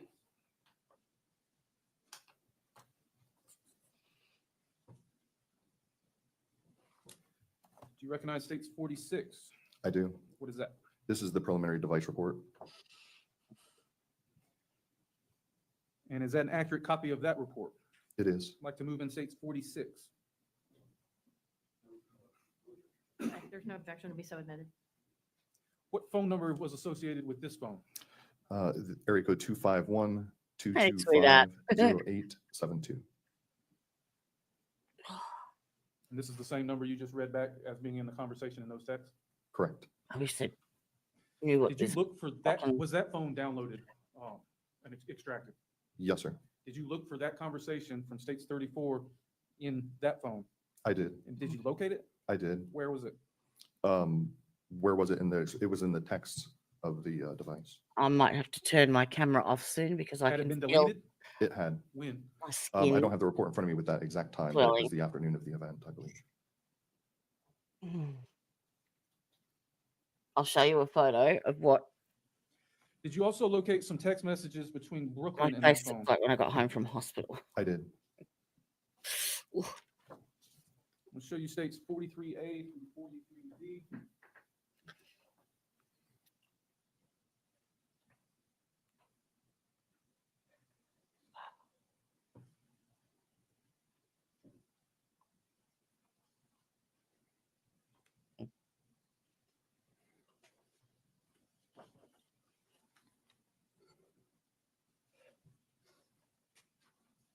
Recognize those, sir? I do. What are those? These are the selected text from a report that I created of the text between the two. And does that report accurately reflect the conversation between the two? The portions, yes. Yes. Judge, at this time, I'd like to move in 43A through 43D. You'll be so admitted. Mr. Haynes, those are my questions at this point. Mr. Ackerman may have some for you. Oh, cool. Do you know anyone else who wants to buy an RV? I'm about to sell Very mine. versed in computers and this kind of talk, so if I speak, please try to understand what I'm saying. Of course. Okay. My understanding is you've Exhibit 34, these were texts that you downloaded between Keith and the number that was 251 225 0872. Correct. That would be Sheila. I don't know. Okay. I believe so, yes, sir. Now, I'm going to be interested later on in text that were between Keith and Sheila from, most importantly, August 3rd to August 11th. Okay. Did you have occasion to download those two? Yes, they were all downloaded. Do something really, really gross. So when I got home from hospital, my neck started to break out and got hot and hard and itchy from whatever this thing is. And I started getting this same sensation around the base of my neck when I got home. And within the hour, this is what I looked like. Where is it? Share screen. Where'd it go? Share screen. Image. No. What are you doing, Jody? Fuck. Share screen. There. Window. There.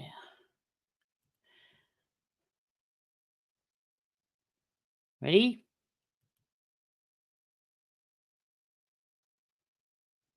Have a look at that. It's fucked. And you can see how, like, oh, my skin is irregular. Like, it's all gone. And there's one lesion that's just on my cheek there that you can see. But they're everywhere now. I've got 3 in both eyebrows, and they're all in my hairline and my cheeks. I've got one under my eye, my chin. It's driving me mad. Oh. So yes, I apologize if I'm scratching. But yeah.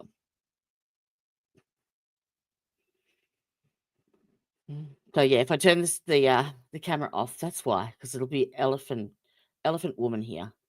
I'm on antihistamines. I'm on antibiotics. I am on not, but they grew nothing. The biopsy grew nothing. No virus. No bacteria. It's an inflammatory response. My body is saying, because I've got autoimmune disease, so I've got a suppressed immune system. So yeah, my body is just going, here, have some inflammation, and this is what it's causing, and they don't know what the trigger is. But last night, like, it was getting better, and then we were looking up one of the diagnoses they thought I had, and Tanya said could be triggered by alcohol, and I'm like, are you fucking kidding me? I don't drink, but last night we had shots, and then I have this massive flare. I think that's not a coincidence. Just quietly. Okay, let's go back.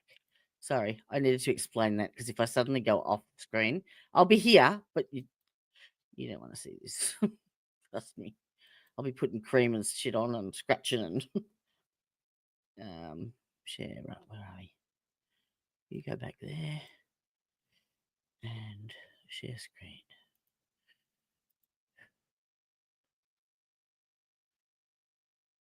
That's it there. Okay. Yeah, I think it was to do with, like, I got so run down by the end of the Karen Reid trial, and then I had my tribunal hearing, and it was just the perfect storm. And then I had to change I was changing my medications and weaning off my meds, and I just pushed myself too hard. Typical. So what do you do with those texts once you've downloaded them in relation to your relationship to the state? Do you send them to the state? Yes, the state has the, So the state has 811, and they also have 8.3 to 811. they should have the whole report with everything that I got out of the phone. Okay, Yes, but you did download that. It is available. It's been done. correct. Okay. Yes. Actually, I need to go and get my cream. Again, I don't want to use terms. So I think for now, I'm satisfied that the state was furnished by you as part of your investigation and your role in all this.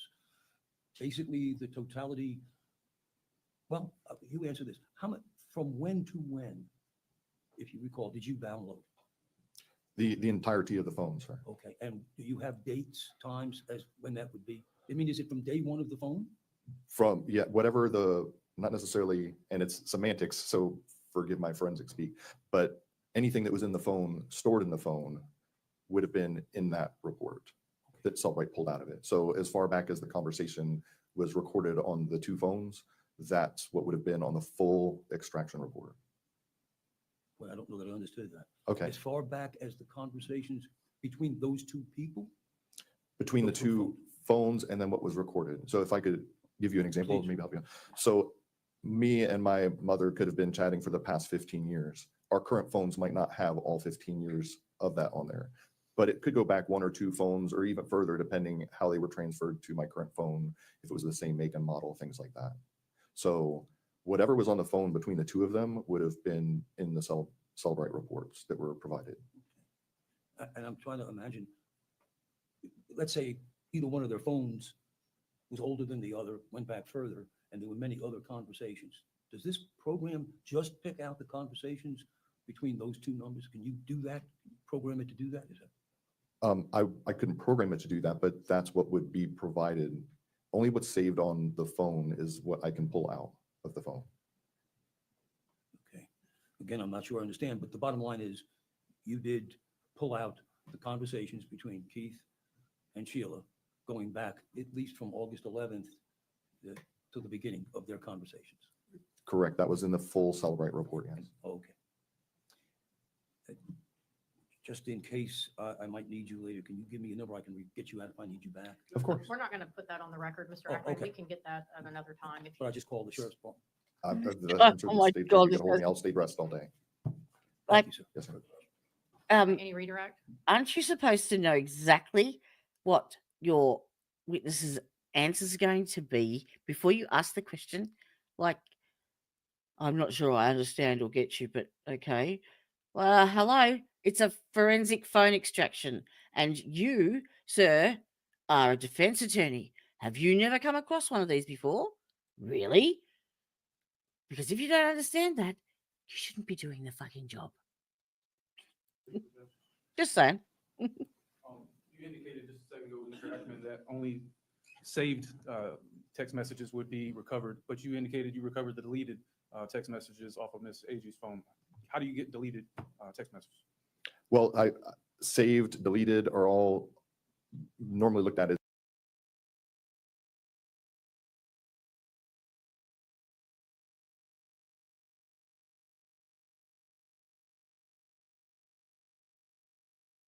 user terms, like they deleted it or they saved it. I was speaking as what the phone's operating system decided to do as far as saving it somewhere in the memory, not actually a user doing that. So if I delete a text on my phone, if there's a possibility you could still recover it. Absolutely. And that's what happened in this case. Yes. Now, you indicated that you couldn't recall the time that it was deleted. If I showed you previous testimony, would that refresh your memory? Yes. Yes. You may. Just read it to yourself. See if that answers it.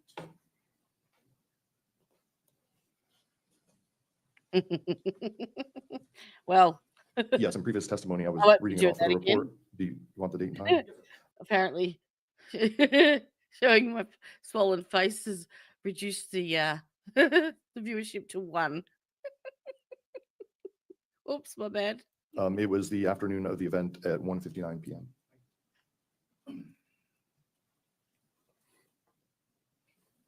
Those are my questions, Your Honor, but he remains undisputed. Okay. Lieutenant, I'll ask that you remain available, and again, do not discuss your testimony with Oh, you must be the lucky one then.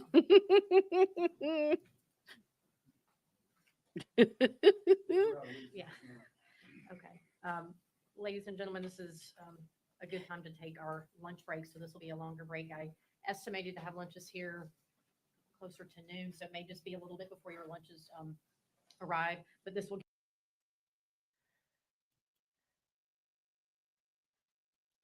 Keith Agee, yeah. What did you examine in putting together a presentation?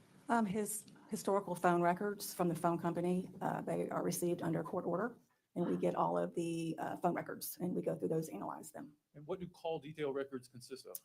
Well, they have the call time and the duration, whether it's an incoming call or outgoing call, the dial number or the calling number, the cell sites that are accessed, as well as any cell site sector.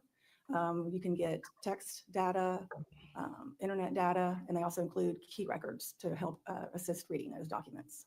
And what kind of training have you had specific to cell detail records? Well, I have over about 500 hours of training on cell phone analysis, How many times have you analyzed cell phone records? probably 600 separate phones. Can you describe for the jury the basic process of what happens when a phone call is made with a cell phone? Your cell phone is always aware of the nearest tower. You see it in the form of signal strength. Those little bars on your phone represent the connectivity between your phone and the tower. So when you want to make a phone call, basically a radio wave is transmitted through the phone at the speed of light until it reaches the nearest tower and tells it that it wants to do something. Will it always connect to the tower that gives the best signal? Yes. Is that necessarily the closest tower? No, not necessarily. What types of factors come into play with that? Weather's a factor. Rural areas, tall buildings and trees, tower overload due to a high traffic area, any of those factors can affect it reaching the nearest tower. For this case, did AT&T provide you with the records needed to plot this data? Yes. And prior to today, have you reviewed that data? Yes. I'm going to show you states 86A through 86F.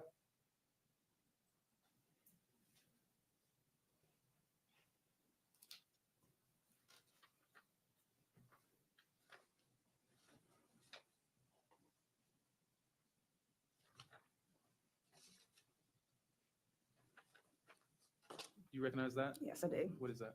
This is a demonstrative aid that I created for the trial. And is that an accurate copy of the demonstrative aid you created? It is. I'd like to move in states 86A through 86F. Objection will be so amended. For these records, what time frame did you concentrate on?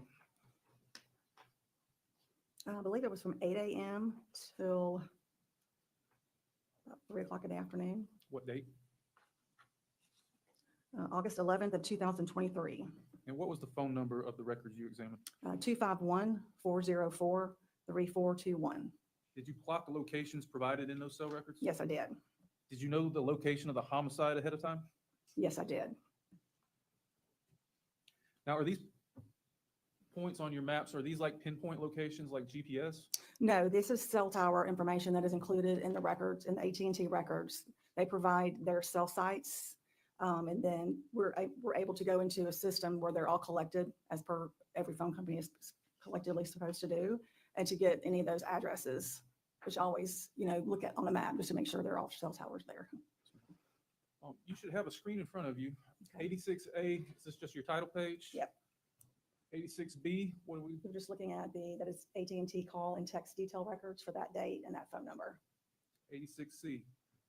Okay, so this is the calls that I mapped. There's a series of outgoing and incoming calls that connected to this cell site at 1370 Railroad Street in Calvert, Alabama. I was asked to map the address there at Fairfield Road in Calvert. And these are several outgoing and incoming calls, with one that I see noted that went to voicemail at 9:57 a.m. And so these 5 calls all hit off the same cell tower? Yes. 86D, what are we looking at here? This is a series of incoming and outgoing text that connected to this AT&T cell site on Railroad Street in Calvert, Alabama. That's the same site? That's the same cell site. 86E. Okay, so again, the Fairfield Road address is mapped, and the Home Depot in Pensacola, Florida, and then an incoming call that connected to the cell site in Spanish Fort at 12:43 p.m. 86F. These are a series of 2 outgoing calls connecting to AT&T cell location on East Royce Street. Again, the Home Depot is mapped, and I mapped the AMC Theater address of the arrest location with 2 outgoing calls, one at 1:44 and then an outgoing call to 911, also at 1:44 p.m. Thank you, Ms. Kirkland. Those are my questions. Okay. Mr. Ackerman may have some. Okay. Is she free to go? Yes, Your Honor. You can step down. Thank you. Okay.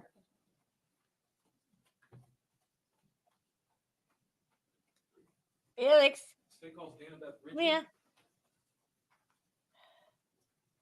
Come on.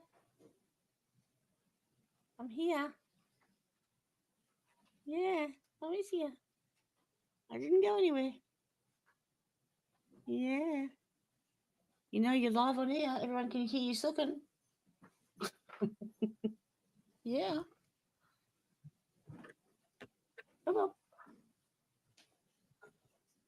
Hello. Hello.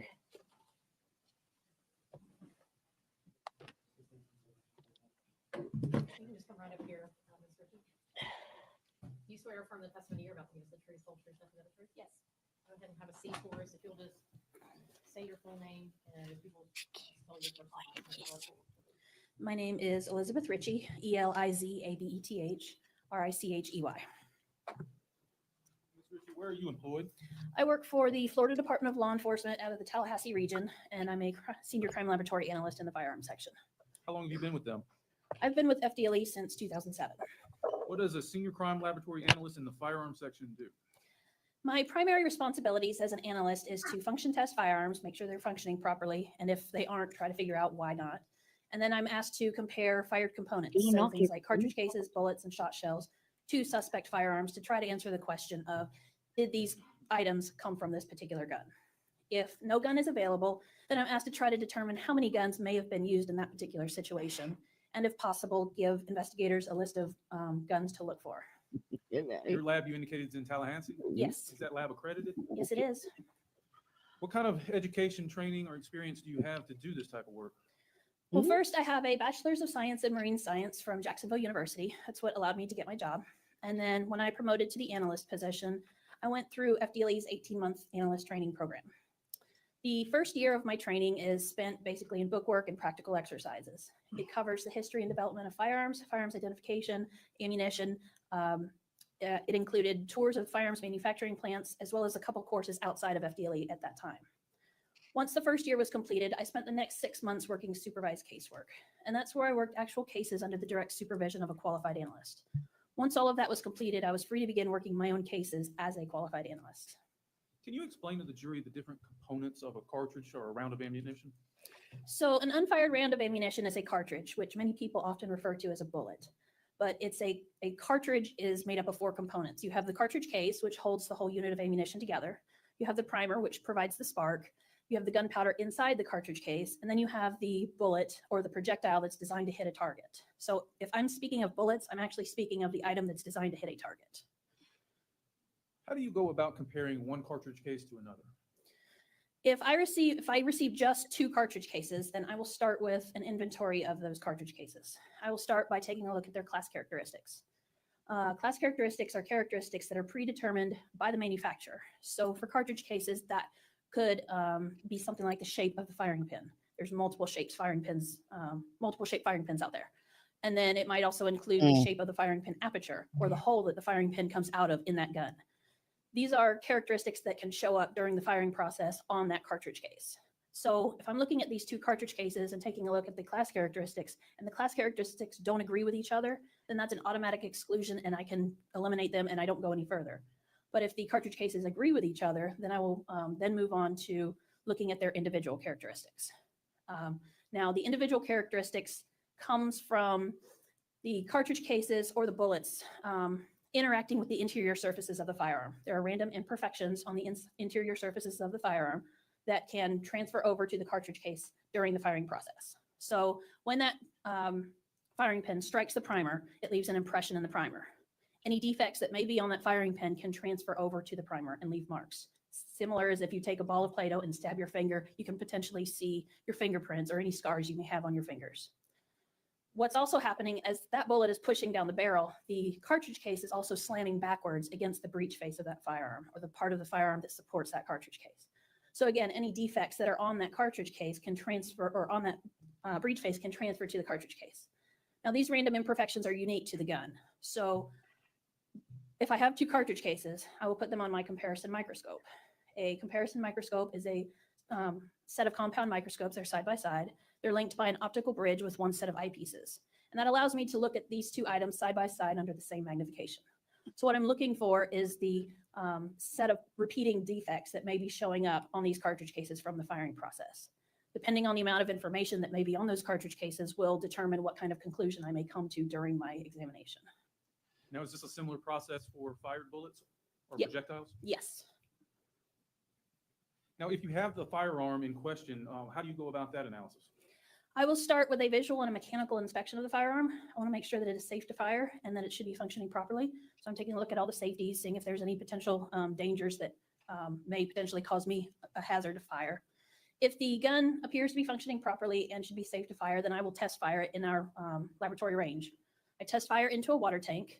That allows me to collect as pristine an example of test-fired bullets from that firearm as possible. And then I also collect the test-fired cartridge cases. So I will start with that. I will collect the cartridge cases, and then I will examine my test fires to one another. I know that they were fired from the same firearm because I just fired them, but I want to make sure that the cartridge cases actually have enough information to support that they were fired from the same firearm. So I will examine my test fires first, and then I will conduct the examination of the knowns to the unknowns and come to a conclusion based on what level of agreement I may see in the information on the unknown to the knowns. How many firearms would you say you've examined? Thousands. How many cartridge casings? Thousands. Same with the projectiles. Yes. Have you testified to your findings before? Yes. Approximately how many times? Approximately 135. And does that include Escambia County, Florida? Yes. We're here on the state of Florida versus Sheila Agee. I want to start agency number ECSO 230FF015040. Did you receive agency exhibit number 1? Yes. What was that? That was a 9mm Luger Glock Model 19 Generation 5. It's a semi-automatic pistol. What was the serial number on that? The serial number is BWSH648. I'm going to show you state 58.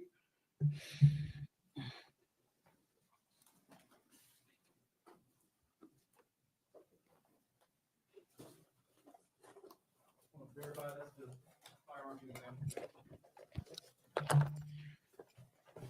Yes, it is. And what round magazine did that firearm have?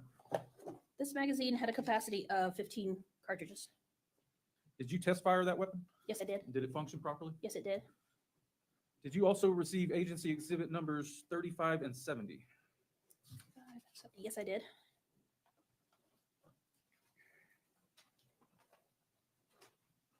Look at those for me.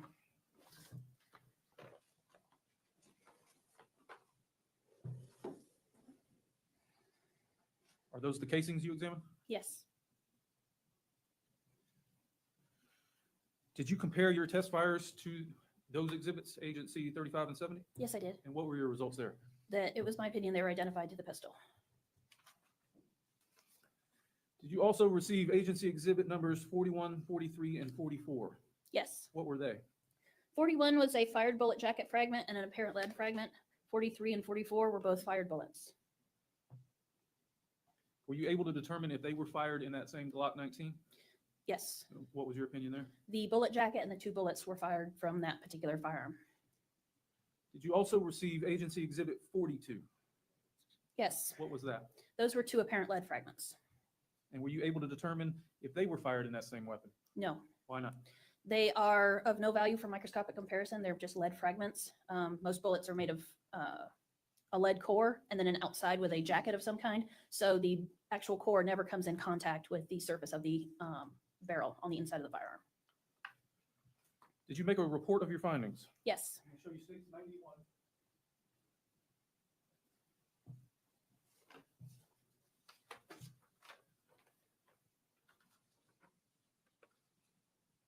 Do you recognize states 91? Yes. What is that? It's a copy of my report that I authored. And is that an accurate copy of the report you authored? Yes. I'd like to move in states 91. It'll be 7 now. Thank you, Ms. Ritchie. Those are my questions. Mr. Ackerman may have some. Okay. You can sit down. I believe you're free to go. Okay, thank you.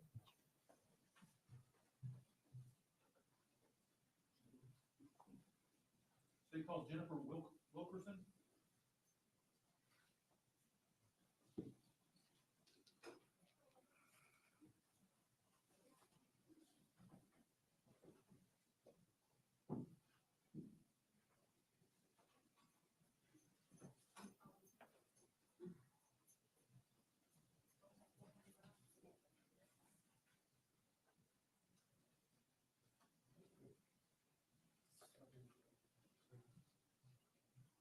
Do you swear or affirm the testimony you're about to give the truth, whole truth, nothing but the truth? I do. Go ahead and have a seat, Ms. Wilkerson. Just make sure you speak into the microphone. State your full name, spell your last name for the court. Jennifer Wilkerson, Wilkerson. Good afternoon, ma'am. Can you tell us where you're employed? I'm a senior crime laboratory analyst with the Florida Department of Law Enforcement in the biology and crime scene sections. And what are your duties as a senior crime laboratory analyst in the biology section? I examine items of evidence for the presence of body fluids like blood or semen. I will also be asked to swab items for skin cells left behind from the person that touched or wore that item. I will then take that on and develop a DNA profile. Then I'll compare that DNA profile to other DNA profiles in the case. How long have you been doing this type of work? I started work at FDLE in 2006. Can you tell us a little bit about your education, your training, your experience to do this type of work? I have a bachelor's degree in biology from the College of William and Mary. I have a master's degree in biomedical sciences from Eastern Virginia Medical School. I have a master's degree in forensic science from Virginia Commonwealth University. And I completed the approximate one-year program at the time with FDLE in serology and DNA training. Where is your lab located? Here in Pensacola. And is it accredited? Yes. Can you tell the jury just on a basic level, what is DNA?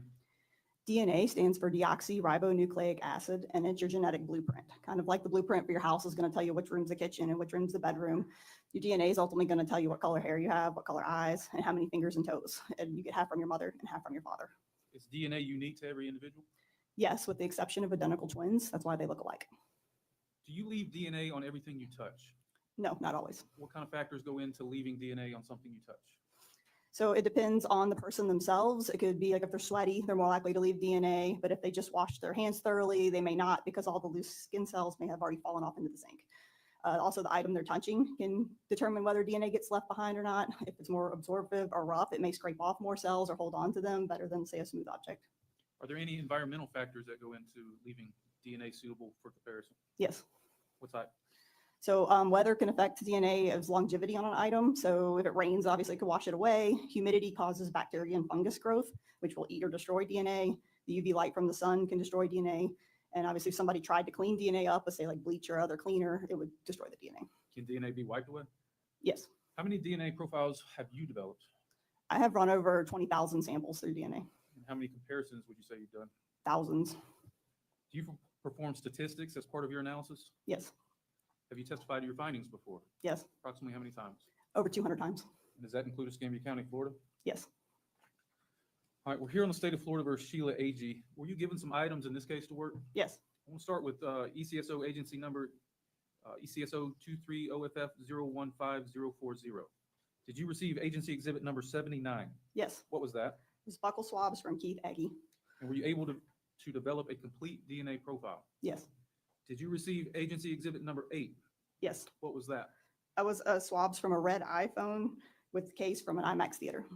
Were you able to develop a DNA profile on this? I developed DNA results, but they were not interpretable. There was too little DNA there to get interpretable results.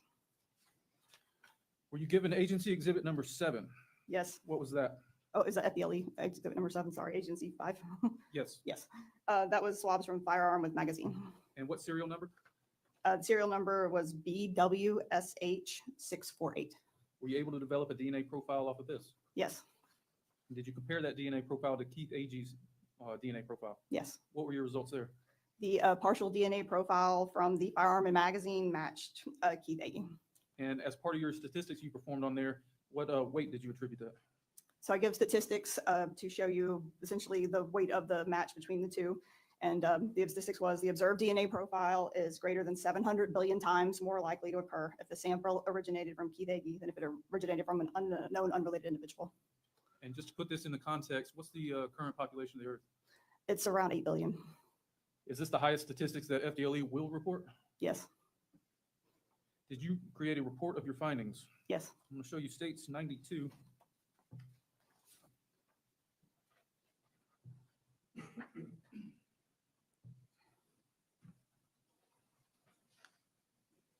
You recognize states 92? Yes. What is that? It's the report that I generated dated December 4th, 2023. And is that an accurate copy of that report? Yes. I'd like to move in states 92, please. We'll be so admitted. Thank you, ma'am. Those are my questions. Mr. Ackerman may have some. So she's free to go. You can step down then. Thank you. Judge, we next would call Carl Jordan, whose testimony was perpetuated.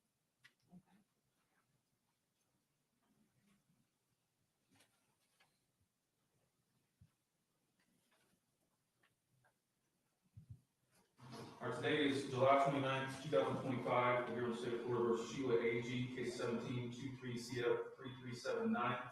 Present is the state attorney, assistant state attorney Trey Myers, and assistant state attorney Bridget Jensen. The defendant, Ms. Sheila Agee, and her attorney, David Ackerman.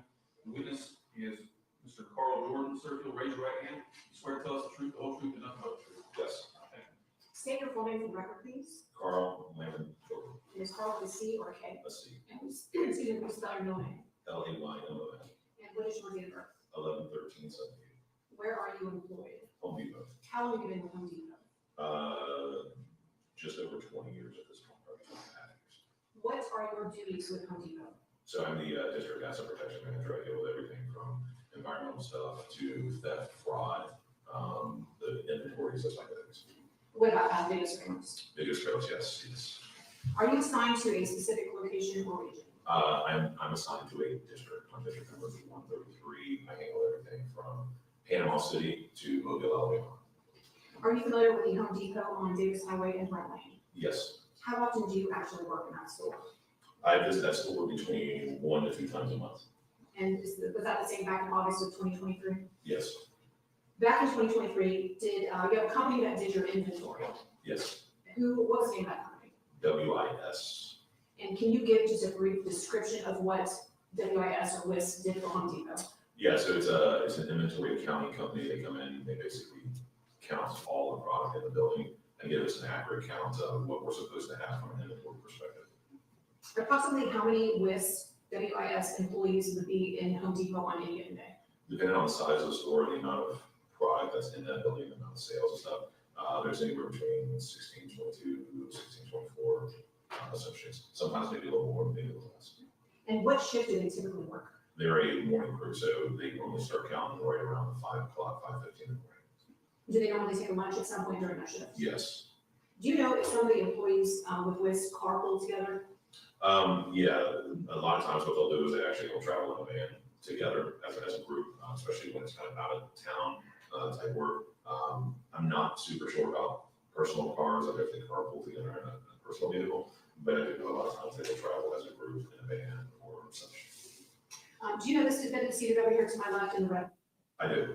And who is that? Her name is Sheila. And how do you know Sheila, this defendant? Sheila worked for WIS as a supervisor. Does the Home Depot store on Davis Highway have video surveillance? Yes, it does. And did it have video surveillance back in 2023? Yes. Can you explain for us how that video surveillance works? In other words, does it record? Are you able to download it? Yeah, so the video does record. It records 24 hours a day. It has a retention somewhere around the 5-6 month mark. All the video, you can take different clips, different angles of the video, compile it together. You can burn it to a CD, flash drive, thumb drive, and a hard drive. I'm going to direct your attention to August 11th, 2023. Do you remember that day? Yes, And were you physically in the Home Depot on Davis Highway on August 11th, 2023? yes. What was the first thing that made you realize something was amiss? I was sitting in the train room and I heard a couple pops, like pop pop, but being in a retail environment, like such as Home Depot, it's not uncommon to hear some noises. But then you could start hearing like yelling, like kind of like, I want to say almost like screams, coming from out on the floor. At that point, I got up from the break room. There was actually an associate that ran by. He came in. There were people that were running through. An associate came through. He's like, there's a guy with a gun. And we sat there for a second. I was like, what? And then he's like, there's an active shooter. So I ended up grabbing the associates and the people that I could, took them to an exit, on the north side in the train room. That particular door has a 15-second delay, so we're at the door trying to get out, but you can't. And then you turn around, and there's all these customers that you don't know, like running towards you. The door ends up opening, and you don't walk out. Was the scene itself, how would you describe it? It was chaotic, absolutely chaos. Did law enforcement arrive relatively quickly, or how long did you wait? Yes, they did. Given the situation, they arrived what I felt was fairly quickly. I mean, sometimes in those situations, time moves a little bit differently in your head, but I do know that they were there quite quickly. Okay.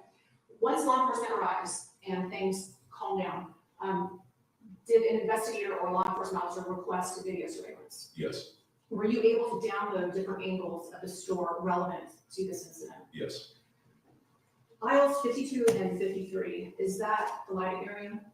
in that particular story. Okay. Are the actual aisles covered by video? There are certain aisles covered, those are not covered. Have you reviewed the downloaded video that you provided to law enforcement before your testimony today? Yes.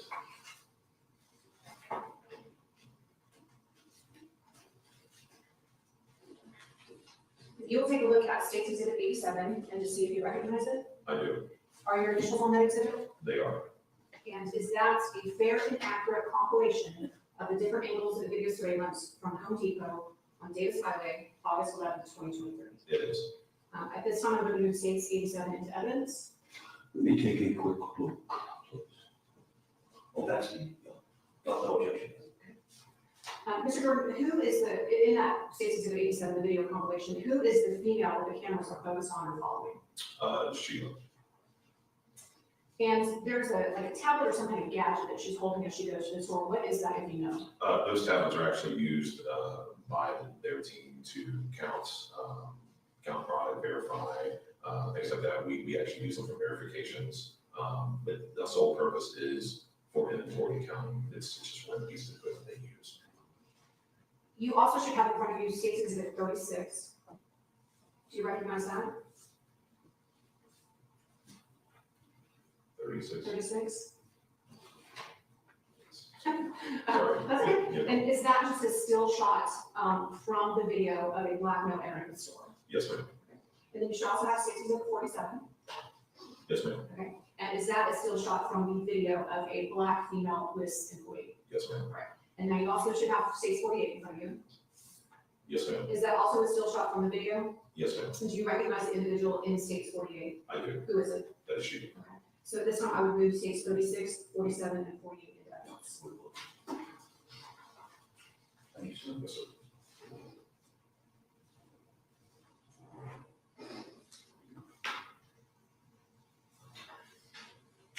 No objection. Thank you. Those are all my questions. You mentioned, that there were no cameras on 52, 53. Correct. Correct. Is there any way that Sheila would know where cameras were or? No, sir. Thank you, sir. No regret. That's, for today's purposes, the state would move into states 36, 47, and 48. 47 was previously identified by Tiana Thomas as the deceased Brooklyn Sims, and also 87, which is the video surveillance. Will be so admitted. There was no objection previously by council. And permission to publish. Granted. For the record, this is states 36. This is states 47. This is states 48. And we will play the video in states 87.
All right. I apologize. I had to relocate to the bedroom.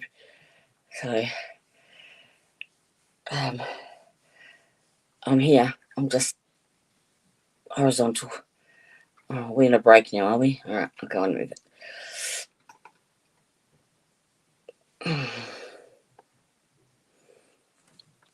Or is my volume just down? Okay.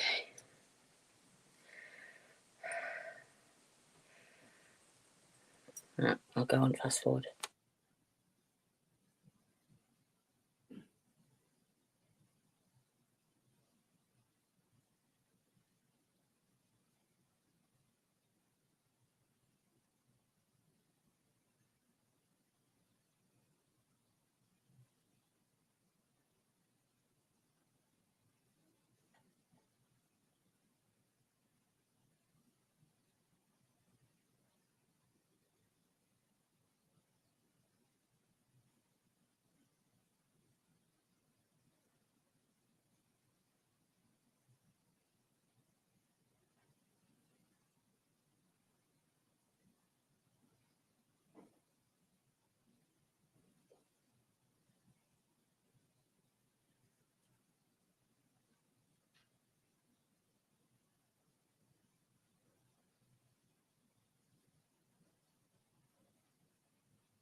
Why didn't you?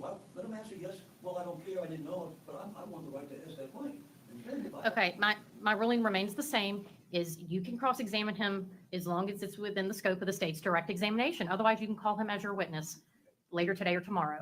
Last thing I want to do is disobey the court. But I want to make sure I understand. In conjunction with what he is going to be testifying to, he's going to be testifying to both the left. And I'm going to ask him, Okay, Mr. Ackerman, I can't make a ruling on something that has not occurred yet. I just don't want. I don't know what his testimony specifically is going to be because I haven't heard the state's questioning of him. And if I have to make a ruling at the time and they object, then I will address it. But again, it's basic rule of procedure. You can cross-examine him about what he testifies to on direct. If it's outside the scope, they're going to object, I assume, and I'll make a ruling. But, if you want to call him and ask him specifically about messages that the state hasn't introduced, then that's going to have to be done when you present your case.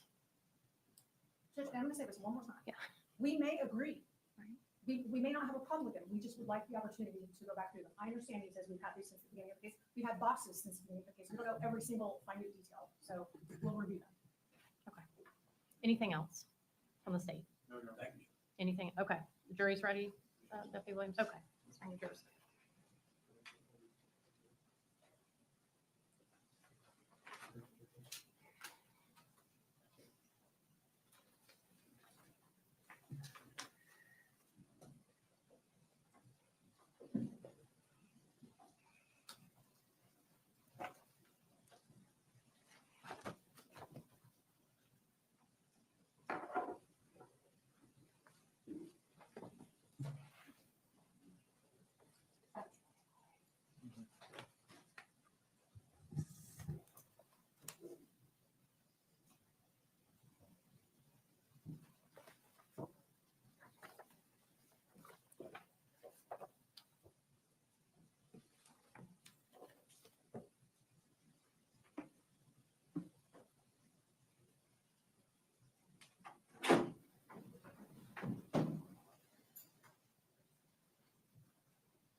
Please be seated. State's present, defendants present with counsel. Is everybody ready to proceed? Okay. State calls Lionel Martinez.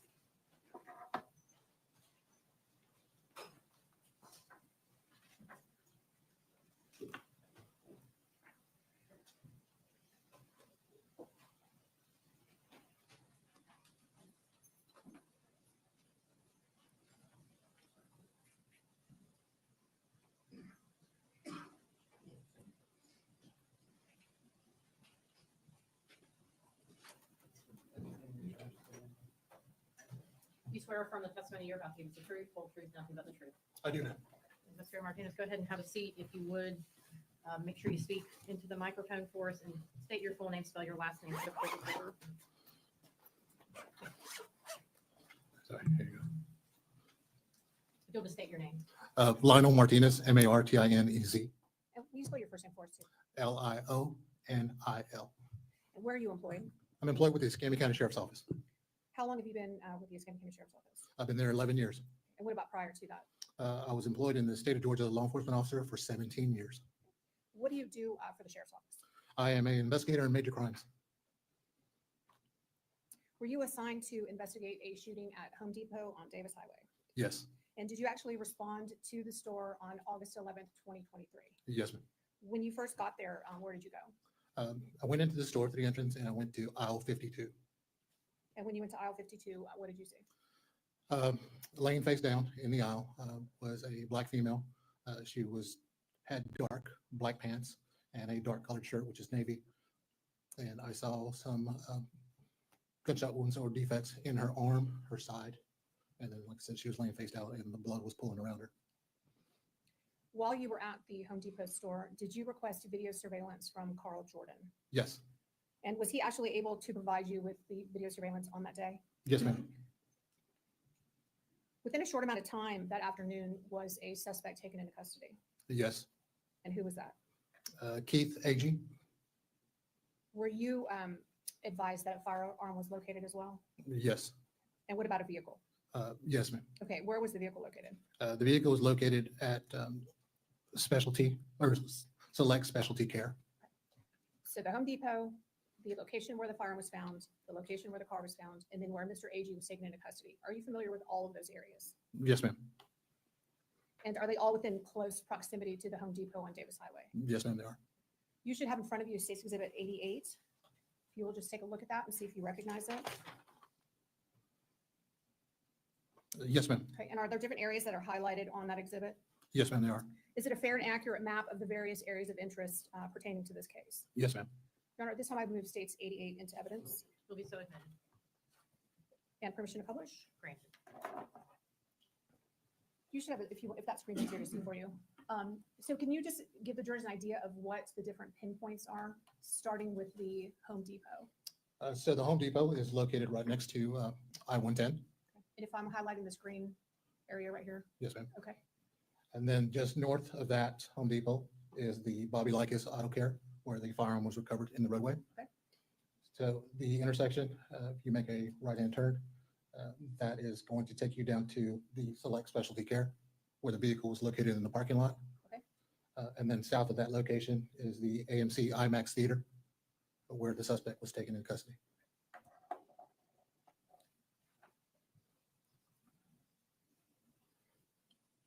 In between where the car was located and where Mr. Agee was taken into custody, is there water in there? Yes, ma'am. Okay, where's that?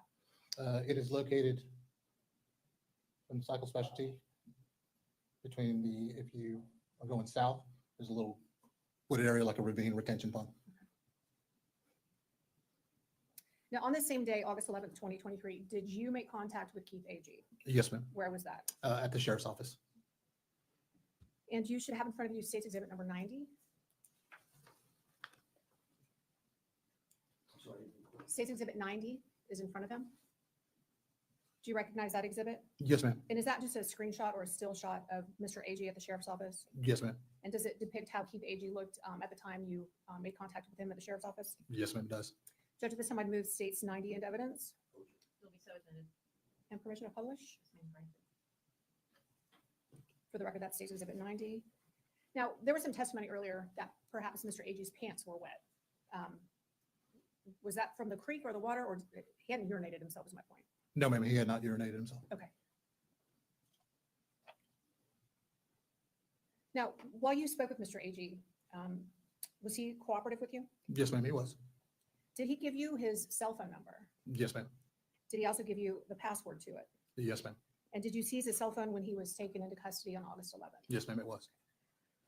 Did you have the contents of his cell phone downloaded? Yes, ma'am. And was that by Eric Haynes? Yes, ma'am. Now, once the information is downloaded, what do you do with it? We analyze the information. We look through call logs, text messages, And what were you looking for specifically in Keith Agee's phone?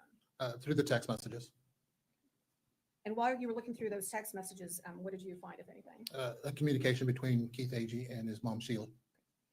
And after you had a chance to review those messages between Keith Agee and his mother, Sheila Agee, did you later make contact with Sheila Agee? Yes, ma'am. When was that? On the 14th. Of, Was it August? so this was a few days after the shooting? Yes, ma'am. All right. And where did you actually make contact with Miss Agee? In McIntosh, Alabama, All right. And where did you specifically meet her? at her house. Okay.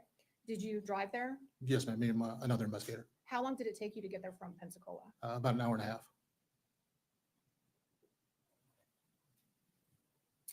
At that time, did you know where Keith Agee was working?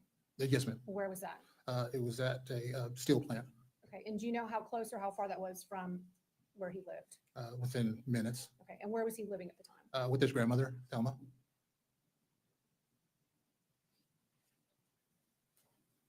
When you made contact with Miss Agee on August 14th, 2023, was she arrested for principal to murder? Yes, ma'am. Did Miss Agee have a cell phone on her at the time she was arrested? Yes, ma'am. Did you seize that cell phone? Yes, ma'am. And did you have her cell phone downloaded like you did Keith's? Yes, ma'am. Was there anything significant about the download on her phone, that conversation between her and Keith?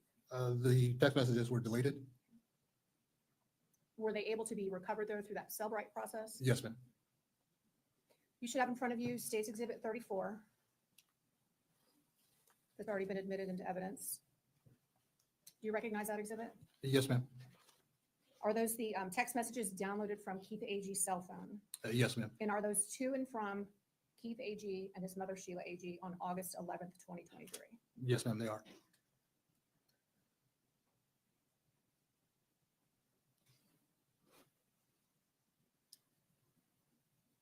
On August 11th, what time do the text messages start? 10:36 a.m. Okay, and if you'll flip to the last page, when is the last text message between the two of them? at 12:42 p.m. Okay, and do you know what time 911 was called to the Home Depot? No, ma'am, I don't. Judge, at this time, I am going to ask to publish State's Exhibit 34. You may. So Investigator Martinez, what we need you to do is read them from how it's going from Keith's cell phone to Sheila's cell phone. If you can kind of try to keep that straight so the jurors know who is texting what. And if you, we're looking at State's Exhibit 34 right now. Can we go down a little? So who are the blue text messages? The blue text messages is Keith Agee, Okay, and then the other color is going to be what? gray, And who is that? Sheila Agee. Okay, and if you will just do your best to read these into the record, starting with the first text message at 10:37 a.m. 10:37 a.m. She gave me gonorrhea. And if you think I'm lying, I'll call them back and we can three-way them. But I don't even care no more. She low down ASF anyway. Can you pick up Casey for me tomorrow though? Okay, let me stop you real quick. Do you know who Casey is? Yes, ma'am. Who's that? It's the common child between Keith Agee and Brooklyn Sim. Okay. Next text message is, text message is gray. So who is this? Sheila Agee. Okay. No, I don't believe you lying. If that's what you say, I don't have no reason to think you lying. Yes, I'll get her tomorrow. I'm still Florida right now. Okay. She still work out of town with you? Yes. Okay. Y'all come back this evening? Yep. Okay, I'll be waiting on y'all in Citro. That bitch might ASL call the law because ain't no way she's gonna do me low down. Then try to flip on me and be able to ride to work with you and get a job from you. That's the reason that B lied to me, but I got some for that. You're gonna get in trouble, but that's up to you. Trouble, prison, buh. Hey, that's my choice, just like it is for you to continue to pick her up. I ain't saying fire her or some, but let that dirty bitch find her ride to that MF. Will you, when you transition from Keith's text to Sheila's, will you just say that? Yes, ma'am. Again, because we're reading it to the court reporter's giving me a look. Okay. Thank you. I was gonna ask about that. Thank you. All right. Sheila, if she called the law, but I ain't saying nothing, I gave her job for Casey. Keith, fuck that. I got Casey. That bitch don't need shit from us, from sus. Keith, fuck that. I got Casey. That bitch don't need shit from us. Sheila, I have to give her a ride. She's not the only person that rides with me. Another girl from Citronelle rides with me too. Keith, have to, question mark. Sheila, I don't own this car. I have to transport them to work. Have to. Keith, but where's the rest of your crew meet you? Sheila, I pick them up in Citronelle. Anybody that live up there, I have to pick them up there. Sheila, her and baby doll, I pick up in Citronelle. Precious, I pick up at empty house. Sheila, but I am not telling you not to be in Citronelle. That's up to you. Keith, I'm tired of being treated like a bitch. When I do right, fuck that job, fuck my job, and I don't even care about jail no more. I can't take this daily. Just tell me before y'all come. Sheila, no, I'm not going to help you get in trouble. Keith, yeah, ain't do nothing but cost me money and give me a disease. I'm fitting to just shoot her. I hate that for Casey, but like I said, I can't take it. ADGAF, no more. Sheila, okay. Keith, so protect her, question mark. Keith, cool. Sheila, okay, I'll call you and tell you, MF, if you want to go to jail, I'll tell you when we get close, but if you don't come, kill her, you a MF bitch. She gave me a MF disease. I'm done, lost money and my freedom multiple times due to this lying hoe, but still in every situation, you make sure it turned out better for her like it's none. You can't do for me. Keith, loved, okay, I'll call you and tell you, MF, if you want to go. Keith, yes, thank you. That's all I ask. Keith, you're right, I am. I am a whole ass bitch and I'll never speak on any type of shit like this again, I promise. You're right, Keith, you're right. If I don't, I am a whole ass bitch and I'll never speak to any type of shit like this again, I promise. May I have some water, please? Sorry.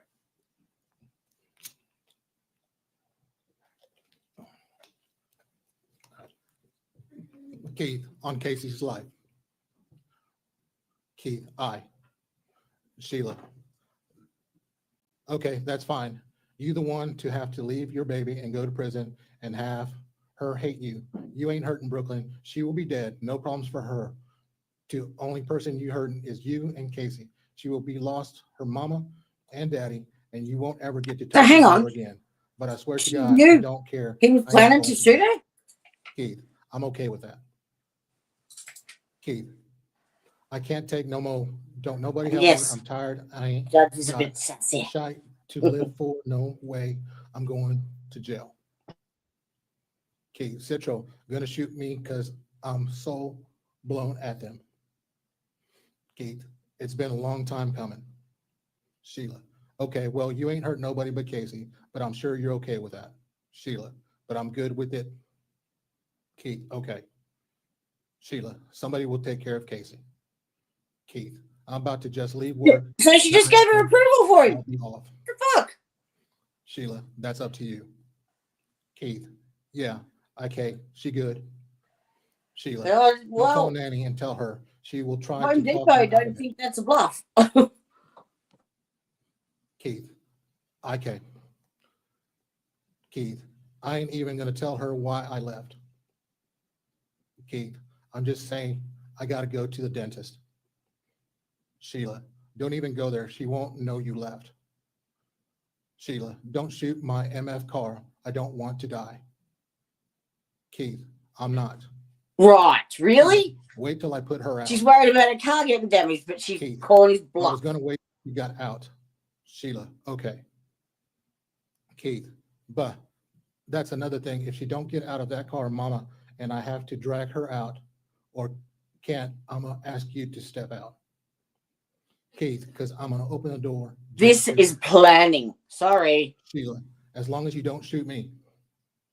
Keith, but okay, you know work, just don't forget me this evening. Sheila, hell, if you're getting off work now, I'll give you the address here and you can ride over here and do it so you don't have to do it in front of Casey. Keith. Oh, really? Sheila, we just in Pensacola. Keith, OTW, send it. Sheila, hold up, let me get it erased, the text, because I don't want nobody to know I was texting you stupid ass. Keith, I already deleted mine, trust me, I ain't gonna say shit, ABT, even us, even talking TD. Sheila, I don't act like you love Casey because you don't give a fuck about that little girl. You love you and you alone. Keith, I love all my heart is that bitch that I don't care for her. Sheila, you don't love her. You willing to leave her alone because you mad at a bitch that's not love, son. Keith, if she did, she wouldn't act that way about me trying to get her, knowing she acting because she fucked me over and wants everybody to be on her side like she ain't do none. Keith, I'm not mad at a bitch. I hate every MF body. Keith, don't nobody help me. The only people ever seemed like they will do for me or ride or take up for me is Jaden and Emmanuel and Casey. Keith, I'm coming through Movico. What's the address? Let me stop real quick. Do you know what Movico means? I believe it's a small town between McIntosh and Mobile. Sheila, you willing to leave her at the mercy of the world to possibly be raped, abused, neglected, and God knows what because you didn't put on a rubber. You're going to make her suffer for something she had no control over. But You love her? Okay. Sheila, I'm getting it. Give me a minute. I on lunch. Keith, Brooklyn knew what was coming behind that. To me, she knew I was gonna kill her, so if she okay with it, shit, I am too. Sheila, regardless of who knew, Casey didn't know. Keith, I put faith in Jay, at least he will do something to a MF that FW, Casey, him, Emmanuel, the only ones I believe will. Sheila, okay, you put faith in somebody about your fucking baby. Keith, hell, you wasn't preaching to Brooklyn, ABT, her choices, shit, this, her fault. Keith, every action get a reaction. Keith, so if SB is okay with what she doing, then they should be with what I am. Keith, so if SB is okay with what she doing, then they should be with what I am. Sheila, it's not Casey's fault. It is all I know. Don't really give a fuck what you and Brooklyn know. It was both y'all's fault. Her for giving it to you and you for not wearing a condom. Keith, her mama should have raised her better or told her better some. I don't feel guilt behind that. Keith, I feel way worse letting this BS continue. Keith, I don't blame Casey for none. Sheila, you don't blame her, but you're willing to put her at risk over it. Keith, that bitch could have told the truth though. It wouldn't been so bad if she would have owned up to it. Keith, just been real, bro. I'm tired of her trying to fuck me over and then play like I'm overreacting or crazy. Keith, I can show a MF what crazy is. Keith, address, question mark. Sheila, like I said, you don't give a fuck about that baby. I'm get you the address when I get back and showing nobody nothing except you got mental issues because you're willing to give up your life for your baby's daughter's life and hurt your family over a bitch. But don't worry, I'll make sure she know Brooklyn gave you something that you had to get a shot for, but that you didn't love her enough to give a fuck about what happened to her, that she wasn't enough for you. Maybe she would have meant more to you. Her mama and daddy would still be here. She wasn't important enough and you just had to prove a point. I promise you, I'll remind her of that the rest of her life. Sheila, which she will probably end up committing suicide and she'll be with y'all anyway. And give me 10 minutes, I'm gonna give you the address. You ain't close yet. Keith, if she meant more to her mama, maybe this wouldn't have happened. Sheila, I ain't talking about her mama. I was talking about her daddy, and you just confirmed you don't care about her. Keith, Brooklyn knows what I do, and I done shot at MFS in front of the police and got away. If she a still lie, she must not give a fuck about Casey or her life. I do, but you ain't gonna listen no way. Keith, you ain't in my position, so it's easy to say BS. Sheila, I know I ain't gonna do nothing to take Casey away from me because I love her. I know that. Keith, I'm pretty sure you ain't, because you ain't gonna do nothing RN. So again, I said easy to say when you don't do she. Sheila, who don't shit? Who the fuck you think helps care of that baby? Keith, I'm getting on the Interstate 9. Sheila, okay.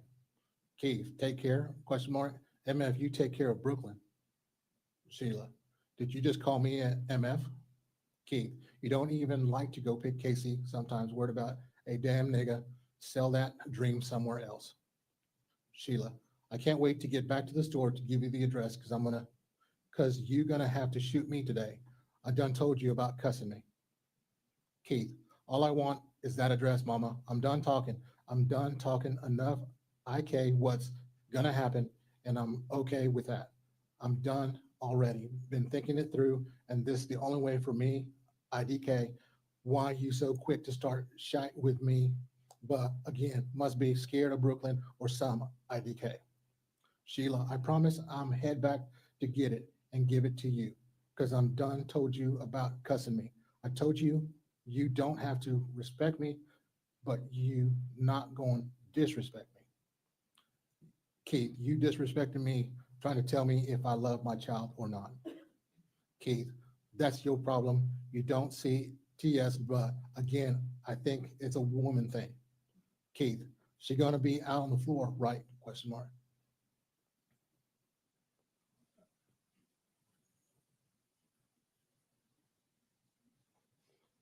Keith, 45 away. Go back. Was that text message with the Home Depot address sent from Keith's phone or Sheila's phone? Sheila's phone. Keith, question, she gonna be on the floor, right? Sheila, thumbs up, waiting on you. Keith, I'm saying I'm gonna have to find her in the back or something. Keith, question mark. Sheila, nope. Keith, okay. Sheila, but just know I'm be the first MF you see, but I ain't even told her you were coming. So you good, but you're gonna see me for cussing me. Keith, let it be after then. Sheila, no, I'm gonna come out. She will be in, she won't know nothing. Keith, I'm not studying you right now, so sure, I DM. Sheila, okay. Sheila, I'm gonna show you today what it means to love your child. You will understand when you're chilling with your daughter one day. Keith, stay out of my way. Sheila, I am. Keith, only warning I'm give you, I'm not studying you. You never help anyways. Hindering me is what you do and stay TF out my way. For once, don't help Brooklyn. If you want to show me some, you can after. I'm done with her. I have no problem with that.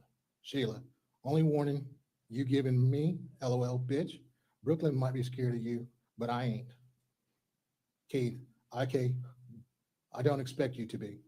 Sheila, come on. Keith, light, come on. Keith, you probably done called the police for that girl. Sheila, I swear to God, I ain't told her nothing about you. Sheila, but I hope you ain't stupid enough to think you ain't going to jail, because that's definitely where you're going. Keith, oh, nah, jail or dead, one, the two. Sheila, yeah, that way. Keith, like, yeah, that way. Sheila, probably best because something wrong with you. You don't need to be around Kai or Casey. Keith, something wrong with you. That must be you. That must be why you didn't take care of Kai. Just on your foot. Do you know who Kai is? Yes, ma'am. Who's that? Another mom child with Sheila. I'm sorry? Sheila's Oh, daughter. Keith, oh, Sheila, I wouldn't hurt her, you stupid. Keith, LOL, man, get off my phone. All I needed was the address. Leave me alone. Finish your work today. Keith, and you is too. Keith, I forgot, just me. Sheila, bet. I ain't stupid as you. Come on, dummy.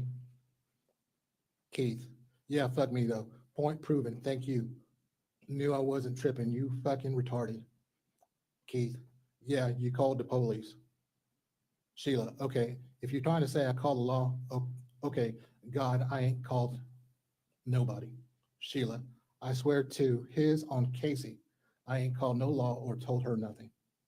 Keith, you wouldn't be texting me still if you didn't. LMAO. Any other time, you will leave me TF alone. Sheila, if I called the law or told her anything, I hope Kaya never takes another breath. Sheila, I'm laughing at you because you're stupid enough to give up your whole life for a bitch that you don't want. I laughing at you because you're stupid enough to give your whole life for a bitch that don't want you.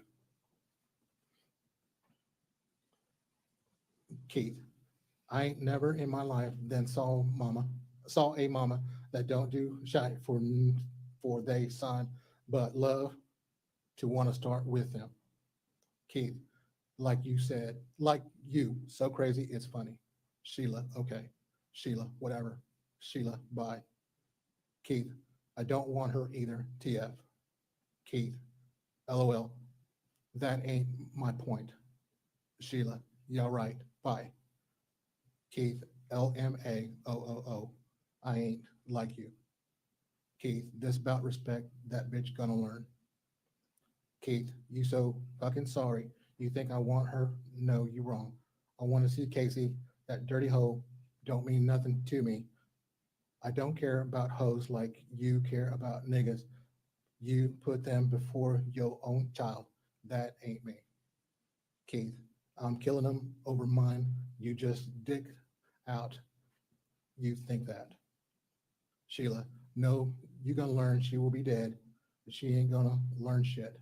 You done MF'd. I thought I taught you if you want to hurt a person, you don't hurt them because they dead. They have no worries. You take what they love. Keith, that hoe don't love shit but herself. Sheila, you ain't killing over yours because she don't keep that baby from you. Keith, so that last thought of her knowing she fucked and the regret in her face will be enough to satisfy IDGAF what she see when she dead. Keith, yes, TF, she do.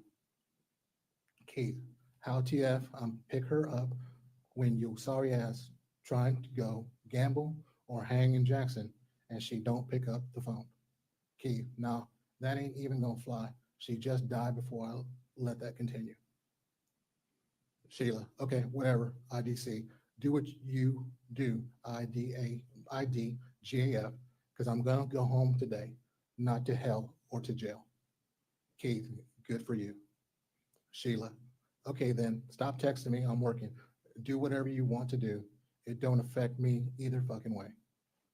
Keith, loved, okay, then stop texting me, I'm working. Do whatever.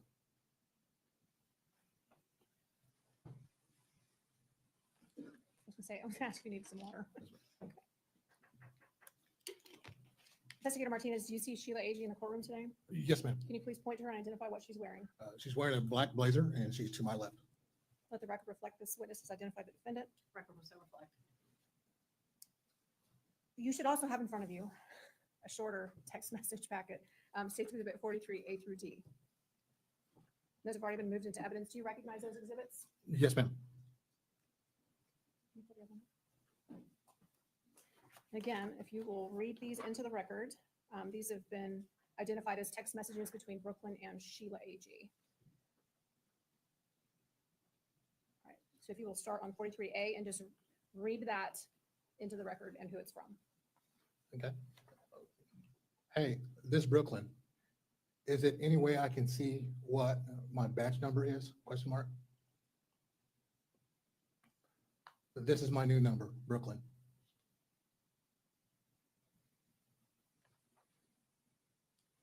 And it's All right, so what is this that the jurors are looking at right now on page 43C? This is a photo that was sent from Brooklyn. Okay, and if you click on it, it will enlarge, correct? Yes, ma'am. Okay, and then we'll see that on the last page, but what is the date and time that that was sent to Sheila's cell phone? August the 5th at 2:57. Okay, and then what is the next text message? The next text message from Brooklyn, that's what mine say. All right, and the next message? From Brooklyn. So if he got some, it's not from me. Okay, and then the last text message, is that her result from her exam? Yes, ma'am. When you were going through the different cell phone downloads on this case, were there any calls or messages between Keith Agee and Brooklyn Sims on August 11th, 2023? No, ma'am. Were there any calls between Sheila Agee and Brooklyn Sims on August 11th, 2023? Just two, and they were very early in the morning.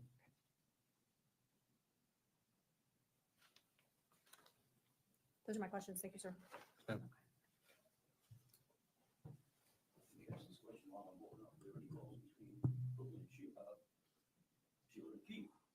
No, sir, they weren't. Correct, sir.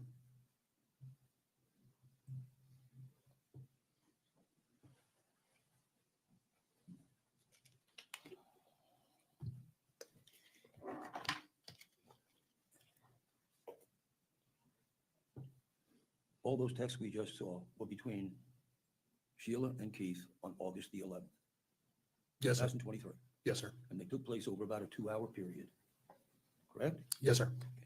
You said that you looked those over, and I think you said something about you had them downloaded?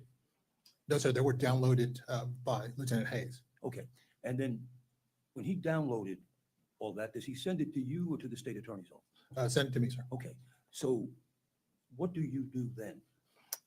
The program is called Celebrate. Yes, sir. Lieutenant Hayes downloads the information onto a flash drive. The flash drive is then plugged in. Celebrite opens up its program. Then you start looking at call logs, text messages. I mean, downloads everything on the phone, photos. I'm very ignorant about computers. Okay? So I'm picturing you sitting in front of the screen and you're watching all the stuff that this company has sent you. It's not a company, it's a program. It's Yes, a computer program, yes, sir. Okay, so you're watching it. You watch it on the 11th, correct? Yes, sir. You watch it for the 10th. What about the 10th? August 10th. I just watched the 11th, sir. Where do we come up with the 5th? Text message between Brooklyn and Yeah, how did Sheila. you find out? On Brooklyn's download. Okay, so did you go back thinking maybe I should go to Keith or Sheila's download to see what was said during that period of time? No, sir. Okay, and well, did you not think when you were going over these texts that, judging by what you were reading, that there was something that took place before that? That might be relevant, interesting? Yes, sir. And did you look at it? Yes, sir. Well, that's what I'm asking. So you did have a chance to look at the text before the 11th, the 10th, the 9th, the 8th, the 7th. Is that a yes or a no? No. If I can clarify for you. Please. So we have 3 cell phones. We have Sheila Agee's, Keith Agee's, and Brooklyn Sims. So what I did not see on Sheila's, I looked to see if there was text messages between Brooklyn and Keith, and there weren't. So then I looked to see if there were any messages on Keith's phone, between Keith and Brooklyn. There were none. Then I looked to see if there was messages between Keith and Sheila, and that's what I found on the 11th. I don't understand that. You didn't find anything. If you're looking, I thought you started with the 11th, and then you're looking for more. I didn't quite understand your answer. Did you look at the 10th? No, sir. You're investigating a serious case, and you have all these texts from the 11th. We know that there's mention now on the 5th about this gonorrhea thing is the 11th, but now there's a sexually transmitted disease report on the 5th, and you don't look between the 5th and the 11th, or even before the 5th to see what was said? Yes, sir. You're correct.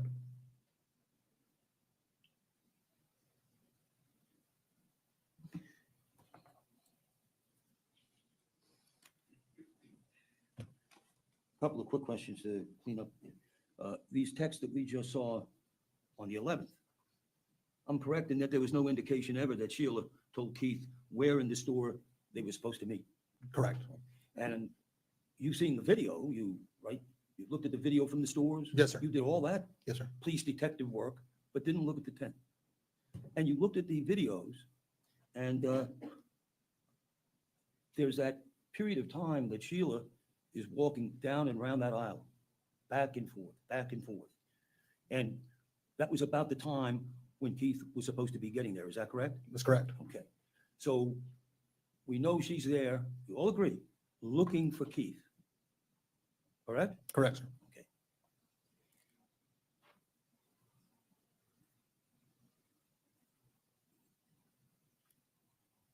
Were you aware that Sheila had called her mother in the middle of all this? Sheila had called Thelma in the middle of this time period, between 11:30 and 1:21. Were you aware of that, yes or no? I'm trying to recall the call log on Sheila's phone. So without having the log, sir, I can't be definite in my answer.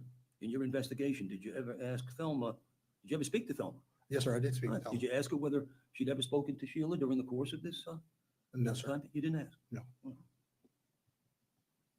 Surprise you to say that they did speak, and they did speak about Keith? Sustained.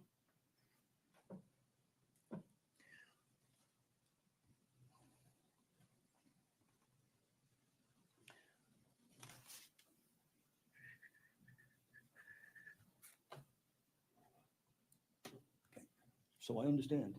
You're telling the jury, as of right now, well, let me stop and ask another question. What does it take, well, when you get this information from the server, who was that you said you got the information from? Celebrate. Okay. When you get that information and it's there in front of you when it goes the 11th, and that's where it stops, but it had a lot before that, correct? Yes, sir. Okay. How long would it take you? Well, how long did it take you to just to press a button or whatever you do to pull up those texts from the 11th? You input the number, in this case, it's Keith Agee or Sheila or Brooklyn's number in the search bar. Yep. And it'll pull up the messages associated with that number. Yes. And How- on that day, I did just the 11th. And that day when you did just the 11th, how long did it take you? Probably less minute. So if you went home tonight or this afternoon and you wanted to pull up the 10th, the 9th, the 8th, the 7th, the 6th, it would take a minute, 2 minutes, 3 minutes, 5 minutes just to pop that out, depending on how much was on there. Yes, sir. Yeah. And if, let's say that it's from the 3rd or 4th of August to the 10th of August, for argument, discussion purposes, is about the same length as the August 11th tape. It should take about a minute, correct? Yes, sir. Okay. Do you have time to do that this afternoon or this evening, tomorrow morning? Yes, sir. Okay.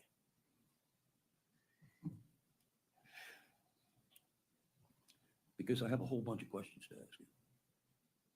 Whole bunch of questions to ask you about that. But I'm not going to ask you today. I'm going to ask council to approach.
You've never met Sheila before you saw these tapes, did you? I mean, did you know her socially, personally, or through any other matters other than this case? That's correct, sir. And do you know anything about her relationship with Keith and how they communicate? No, sir. So today you simply read texts back and forth. Yes, sir.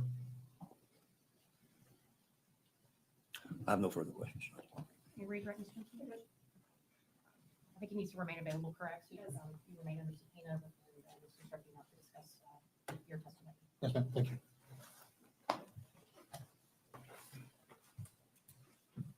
We're just waiting on word that Dr. Leslie has arrived.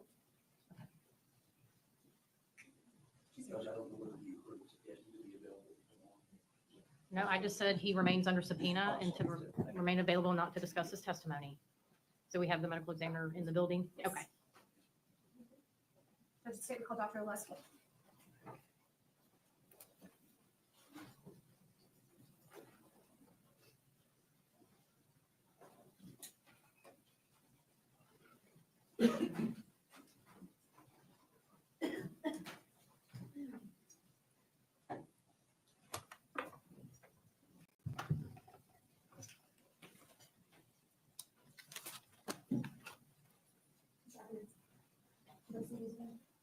You want to see these again?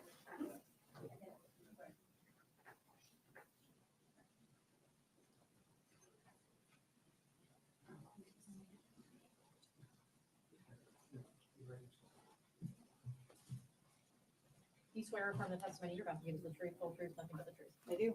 So go ahead and notice it for me, Dr. Leslie, if you will, just make sure you speak into the microphone, if you'll state your name and spell your last name for the full recorder. Sure. Deanna, D-E-A-N-N-A, Oleski, O-L-E-S, as in Sam, K-E. Good afternoon. Good afternoon. What is your occupation? Hi, I'm the Chief Medical Examiner for District 1, which encompasses the foremost western counties of the Florida Panhandle. What are your duties as the chief medical examiner? In addition to performing administrative work, which is the chief part, my regular job is performing autopsies, coming and determining cause and manner of death, and performing and giving expert testimony such as here today. How long have you been with District 1? Since November of 2020, And where were you before that? St. Augustine, District 23. And can you tell the jurors your education and training to become a chief medical examiner? Sure. I did 13 years of school and training after I graduated high school. I got a 4-year bachelor's degree at Indiana University. Following that, I matriculated into medical school at Wayne State University in Detroit, Michigan, where I completed my medical doctorate. Following the completion of my MD, I did training, which is per usual, after you get your MD, and I did residency at the University of Texas Health Science Center in Houston in anatomic pathology, which is hospital-based pathology, the study of tissue and diseases. And then following that 4 years, I did a 1-year super subspecialty training in forensic pathology at the Harris County Institute of Forensic Sciences. Do you have a specialty? Yes, And what is that? I am board certified in both anatomic pathology and forensic pathology. And can you describe each of those, please? Sure. So anatomic pathology is the basis for, or the root of our subspecialties. Anatomic pathology, again, is the study of tissues and diseases. What we mostly use for a microscope, for example. If you've ever gotten a diagnosis of cancer, like a basal cell cancer off your skin, or a normal pap smear, that was because of a pathologist. And then the forensic pathology is the study of diseases and trauma. So we incorporate our baseline knowledge of human diseases, as well as how trauma affects the body. You said as part of your duties, you perform autopsies, correct? Yes, ma'am. Approximately how many have you performed? Close to or 2,000. Have you testified as an expert before in your field? Yes, ma'am. And do you know approximately how many times? Approaching 50 or 60. Did you perform an autopsy on Brooklyn Sims? I did. On what date? I performed the exam on August 14th, 2023. And what was her actual date of death? Her date of death was August 11th, 2023. And can you tell the jurors what Brooklyn's height and weight were? Sure. Ms. Sims weighed 264 pounds and measured 63 inches, or 5'3". And her age at the time of her death? She was 18. Did you do an external examination of Ms. Sims first? Yes. And did you observe any obvious injuries? Yes. What did you see? She had multiple gunshot wounds and defects on her body.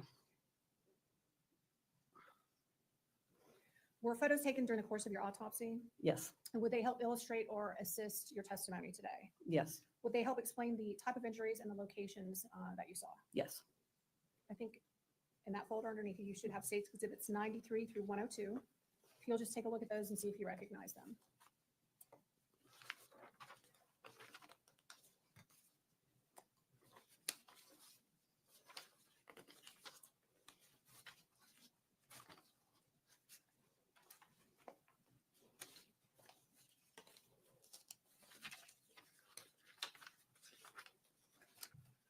Yes, I recognize these photos. Okay. Were those taken during the course of Brooklyn Sims's autopsy? Yes, ma'am. And are they fair and accurate visuals of the injuries and the locations that they depict? Yes. Judge, at this time, I would move States 93 through 102 into evidence. I'm asking to move States 93 through 102 into evidence. You may.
Oh, yeah, I would like to move into evidence states 93 through 102. And, they're admitted and you may publish to the jury. Thank you.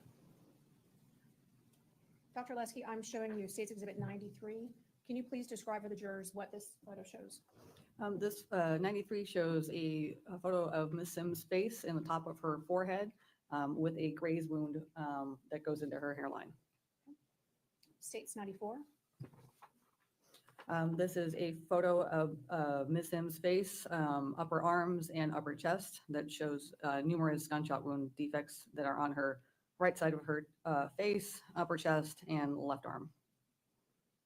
States Exhibit 95. 95 is a photograph of Miss Sims' left axillary region or her armpit, and it shows multiple gunshot exit and re-entrance wounds over her left upper arm, her left lateral chest, and over her left breast. This is States Exhibit 96. 96 shows a view of Miss Sims, the back of her left arm, where you can see 3 gunshot wound defects that are entrance wounds, as well as a couple of the re-entrance wounds that are over her left chest. This is States 97. Excuse me, 97. 97 is a photograph of Miss Sims and on the right side of her face. It shows gunshot wound defects to her right cheek, right side of her chin, right side of her neck, and over the right upper shoulder. This is States 98. 98 shows her right upper arm and right shoulder. Again, we can see 2 defects over her right side of her neck, and then, sorry, 1 defect over the right side of her neck and 1 over the top of her right shoulder, as well as another gunshot wound over her right breast. And in the center of her right arm is a fresh contusion or bruise. Fuck me. How many times did he shoot her? This is another, this is a view And of in the the face. palmar side of Miss Sims' right Oh, arm. fuck. And you can see a gunshot wound defect over her right wrist. This is States 100. He's just gone in there and opened up the 100 clip. is a photograph of the back of Miss Sims, including the back of her head, with her hair pulled up. You can see a small gunshot wound defect over the back of her neck. And how many times in the face? There are 3 gunshot wound, sorry, there's 2 gunshot wound defects over her back. This is States Exhibit 101. 101 shows an up-close view of the back of Miss Sims' head and neck with the hair shaved around the 2 gunshot wounds. And this is States Exhibit 102. 102 is a photograph of the projectiles and the projectile fragments that were recovered from Ms. Sims. Do you know how many total wounds did she have? Ms. Sims had a total of at least 29 gunshot related injuries. Fuck me. Consisted of entrance, re-entrance wounds, exit wounds, and graze wounds. So not necessarily that she was shot 29 times, but some. How many bullets Correct. does a Glock hold in its? No, I'm Fuck. page 2 of your report, if you have that in front of you. You've got 4 gunshot wounds to the left upper arm and torso. Can you describe for the jurors the path that those bullets took? Sure. So I clustered these 4 gunshot wounds that represent 4 different bullets that enter over the left lateral and upper, and some of them were even a little bit posterior arm, that then went through the soft tissues of her left arm, and then they all exited on the inside of her left upper arm, and then they re-entered over her left lateral chest, or the side of her chest. And these projectiles end up perforating the left 5th rib. So you had to have reloaded. The membrane around your heart, the great vessels of your heart, or the root of your heart, the heart itself, both the right and left lungs, the right 2nd rib, the right axilla or right armpit, and the soft tissues of the right upper arm. And then invariably, some of them went onto her right axilla and right upper arm, and some ended up stopping over the right side of her chest. Even if it holds 11, Close range firing. that's really max 22 holes that you can get. Yes, there was evidence of close range firing over the If wounds. they all go in and out. The cluster of wounds over the back of her left arm. And what does that mean? So that means, so I saw, there are two different features or characteristics that we see when we have gunshot related injuries. Oh no, some One are of up them is soot, close. and that is indicative of very close range, less than 2 inches, and it's a black discoloration that tattoos the skin. He's like gone a and fucking dark gray fired color, which I did the not clip see in and this then got case. up and And the second close the person. feature or characteristic of gunshot entrance wounds of close range of firing is called stippling. Stippling is small, tiny punctate abrasions that surround the gunshot entrance wound that represent the unfired gunpowder as it's striking your skin. So it leaves a little abrasion or a little mark. And we can see stippling, usually start to see stippling at 2 inches and up to 2 feet for most firearms. And so that means that when I say 2 inches to 2 feet, I don't mean that's how far somebody is standing away from her when they fire the gun. That is from the end of the barrel of the gun to their skin.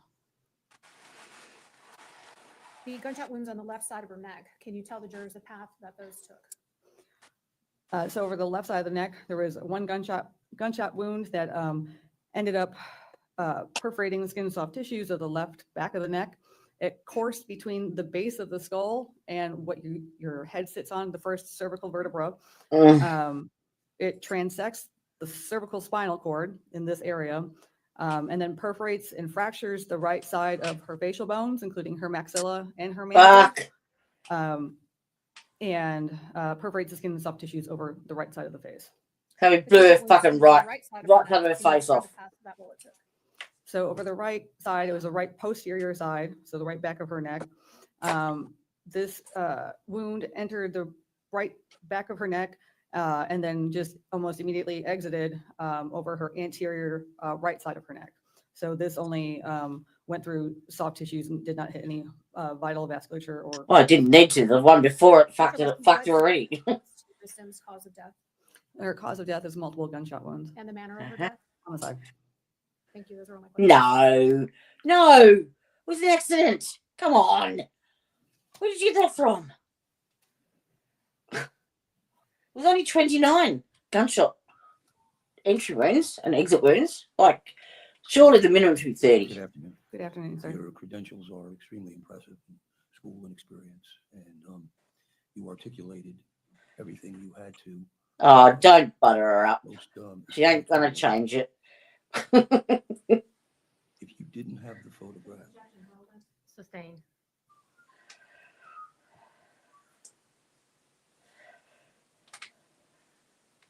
thank you, Doctor. Thank you.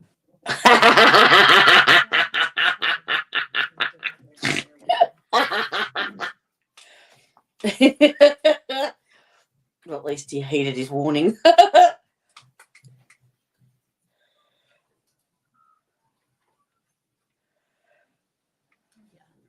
I told her to sleep there.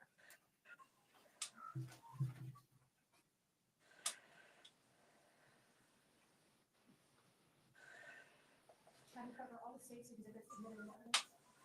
What time to say yes? The state rests. Okay, so there's some matters I need to take up with the attorney, so I'm gonna have you step back into the jury room again. Again, with your notepads, go ahead and flip them over to that first page. If you'd like to go outside, just let the court deputy know, but that same instruction continues to apply, that you cannot yet discuss the facts of the case, okay? Thank you.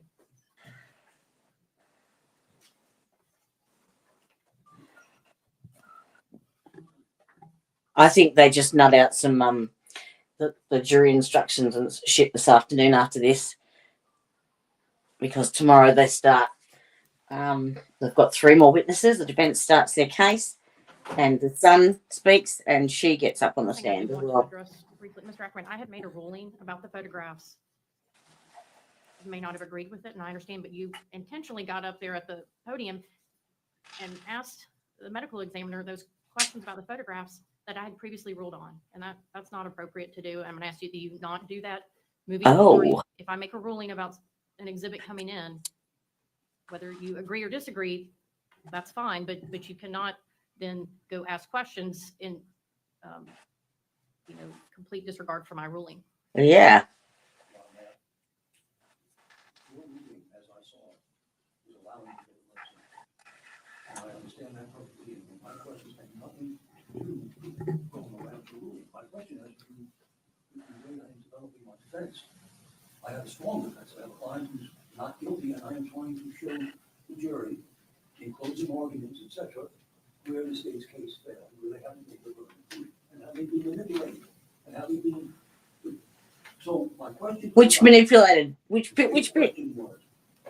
Bullet hole? And my question has nothing to do with everything. I understand that. I'm not saying, all I'm asking her is, would you have used those photographs to articulate what you did, how you testified to the jury about pictures? And then I can make a comment on it in closing argument. Because to me, they were totally unnecessary. That doesn't mean you let them in. But I can Because the comment. case law supports them coming in, and I made the ruling, Ms. Jensen's question to her was, will these assist you in explaining to the jury? And her answer was yes. And my question was- Okay, Mr. Ackerman, I've made my point. We don't need any further discussion on this issue. No, sir, I'm going to ask that you have a seat. Sit your ass I'm going to ask you down, to just have a seat. We're motherfucker. going to discuss the plan moving forward with the remainder of the trial. All right, the state has rested their case. My understanding is you don't have any witnesses available today if you decide to put on a case. Is that correct? Okay. Have you discussed with Ms. Agee whether she intends to testify? I have. Okay. Would you like me to do an inquiry now or give you some more time to talk about it tonight and do the inquiry in the morning? Okay. Any other matters then that the court needs to address? Otherwise. Hey, Louise. Jury instructions preliminarily.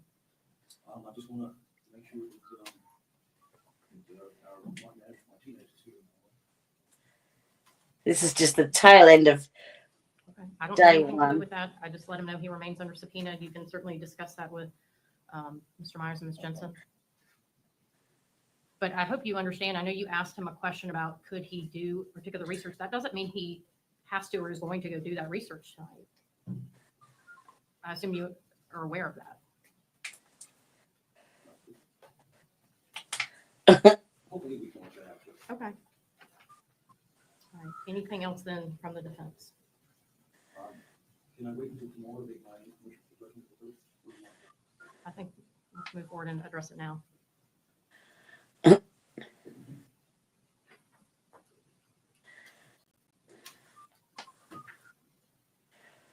state has made a complete and total case for the murder.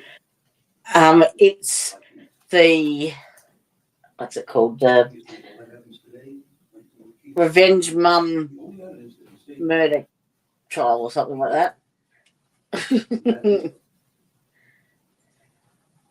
defense argues that any But at the moment, we're looking at a dipshit fucking defense attorney arguing with a judge because he's a dipshit. statements that respond to the statements back.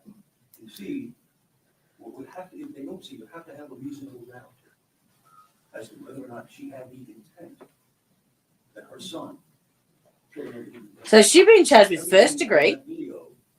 Except for the 4 or 5 things the state points out, and there are 10 or 15 other things along with those things the state points out that show the sarcasm. Hey, don't wait for us to come home, do it here. What are you, an idiot?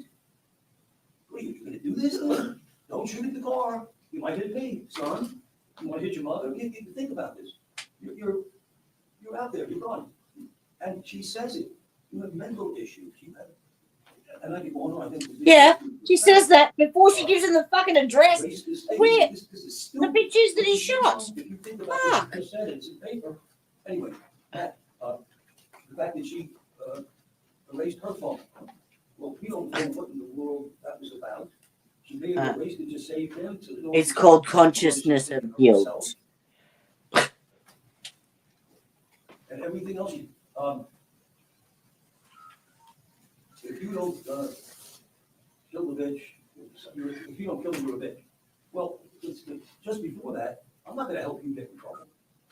And just after that, he comes back with, well, she did this to me, she did that to me. He knows that she's talking him out of it. Now, whether he's capable of being talked out of it or not, but any reasonable group of people have to look at that and say, I have a reasonable doubt. My goodness. mother is telling her son so that he will not hurt himself or others. So she gave you the address. Stated that the state has failed. Fuck off. They have not proven intent, that she intended for the acts to take place. Okay, thank you, Mr. Ackerman. She knew exactly what she was fucking talking about. The video, the state presented over 2 hours of text messages. This defendant directed her homicidal son away from Alabama, 90 minutes away, to Pensacola, Florida, and provided an address where he could find Brooklyn. Yep. And tells him where she's going to be on the floor. Well, I misspoke. I said video, I meant the text. I hope everybody knew that.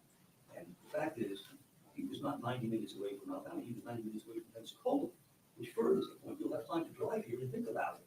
Nice long drive, calm you down. Any reasonable person would think that rather than that. Any reasonable person listening to that, to those texts, would say she's using this. Anyway, she's trying to convince him not to do this. She said 10 times. No, she's not. You don't want to do this. You don't want to do this. You'll go to jail. You'll have a granddaughter. You'll have a daughter. My granddaughter will be left without a father and a mother. She'll commit suicide. Who's going to take? What are you doing, son? That's great parenting skills. Thank you. Again, viewing the evidence in light most favorable to the state, I believe they presented a prima facie case of the principle of the first degree premeditated murder. Oh, was he calling for mistrial? I'm going to deny the motion for judgment of acquittal. Duh.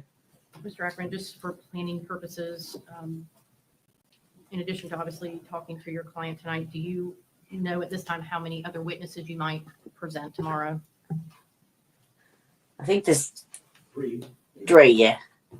Plus the son. In addition to potentially your client? Yes. Okay, so maybe up to 5.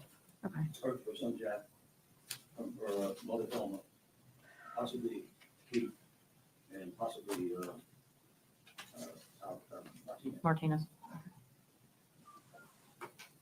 Okay. Then I think we can go ahead and bring the jury back in and release them for the remainder of today and let them know that we plan to reconvene 8:45 for court personnel, 9 a.m. for trial, and then we can stay and look at the jury instructions at least on a preliminary basis, and then recess for the evening, unless there's any other matters we need to discuss. Yeah, no, done. Not listen to jury instructions. All right. I'll be back tomorrow. It's only a short one tomorrow. Does she have a prior record that's, so no felony convictions or crimes involving dishonesty? That would be, okay. Any of the other witnesses that are potentially going to be called that we need to talk about prior record? If he testifies. We deposed her mother and her other son, and I don't know, obviously, Mr. Ackerman, where he's going to go with the witnesses necessarily, but there was a lot of objectionable evidence or testimony in the depositions that we don't believe. No, Louise, no. I'll be researching for next week's trials. We can certainly address any further matters. I'm going to go ahead and bring the jury in so they can be released for the evening. Okay. All right. And right now, I'm going to bed. Hasta la vista, bitches. And I'll see you tomorrow. We'll finish this off tomorrow. No night.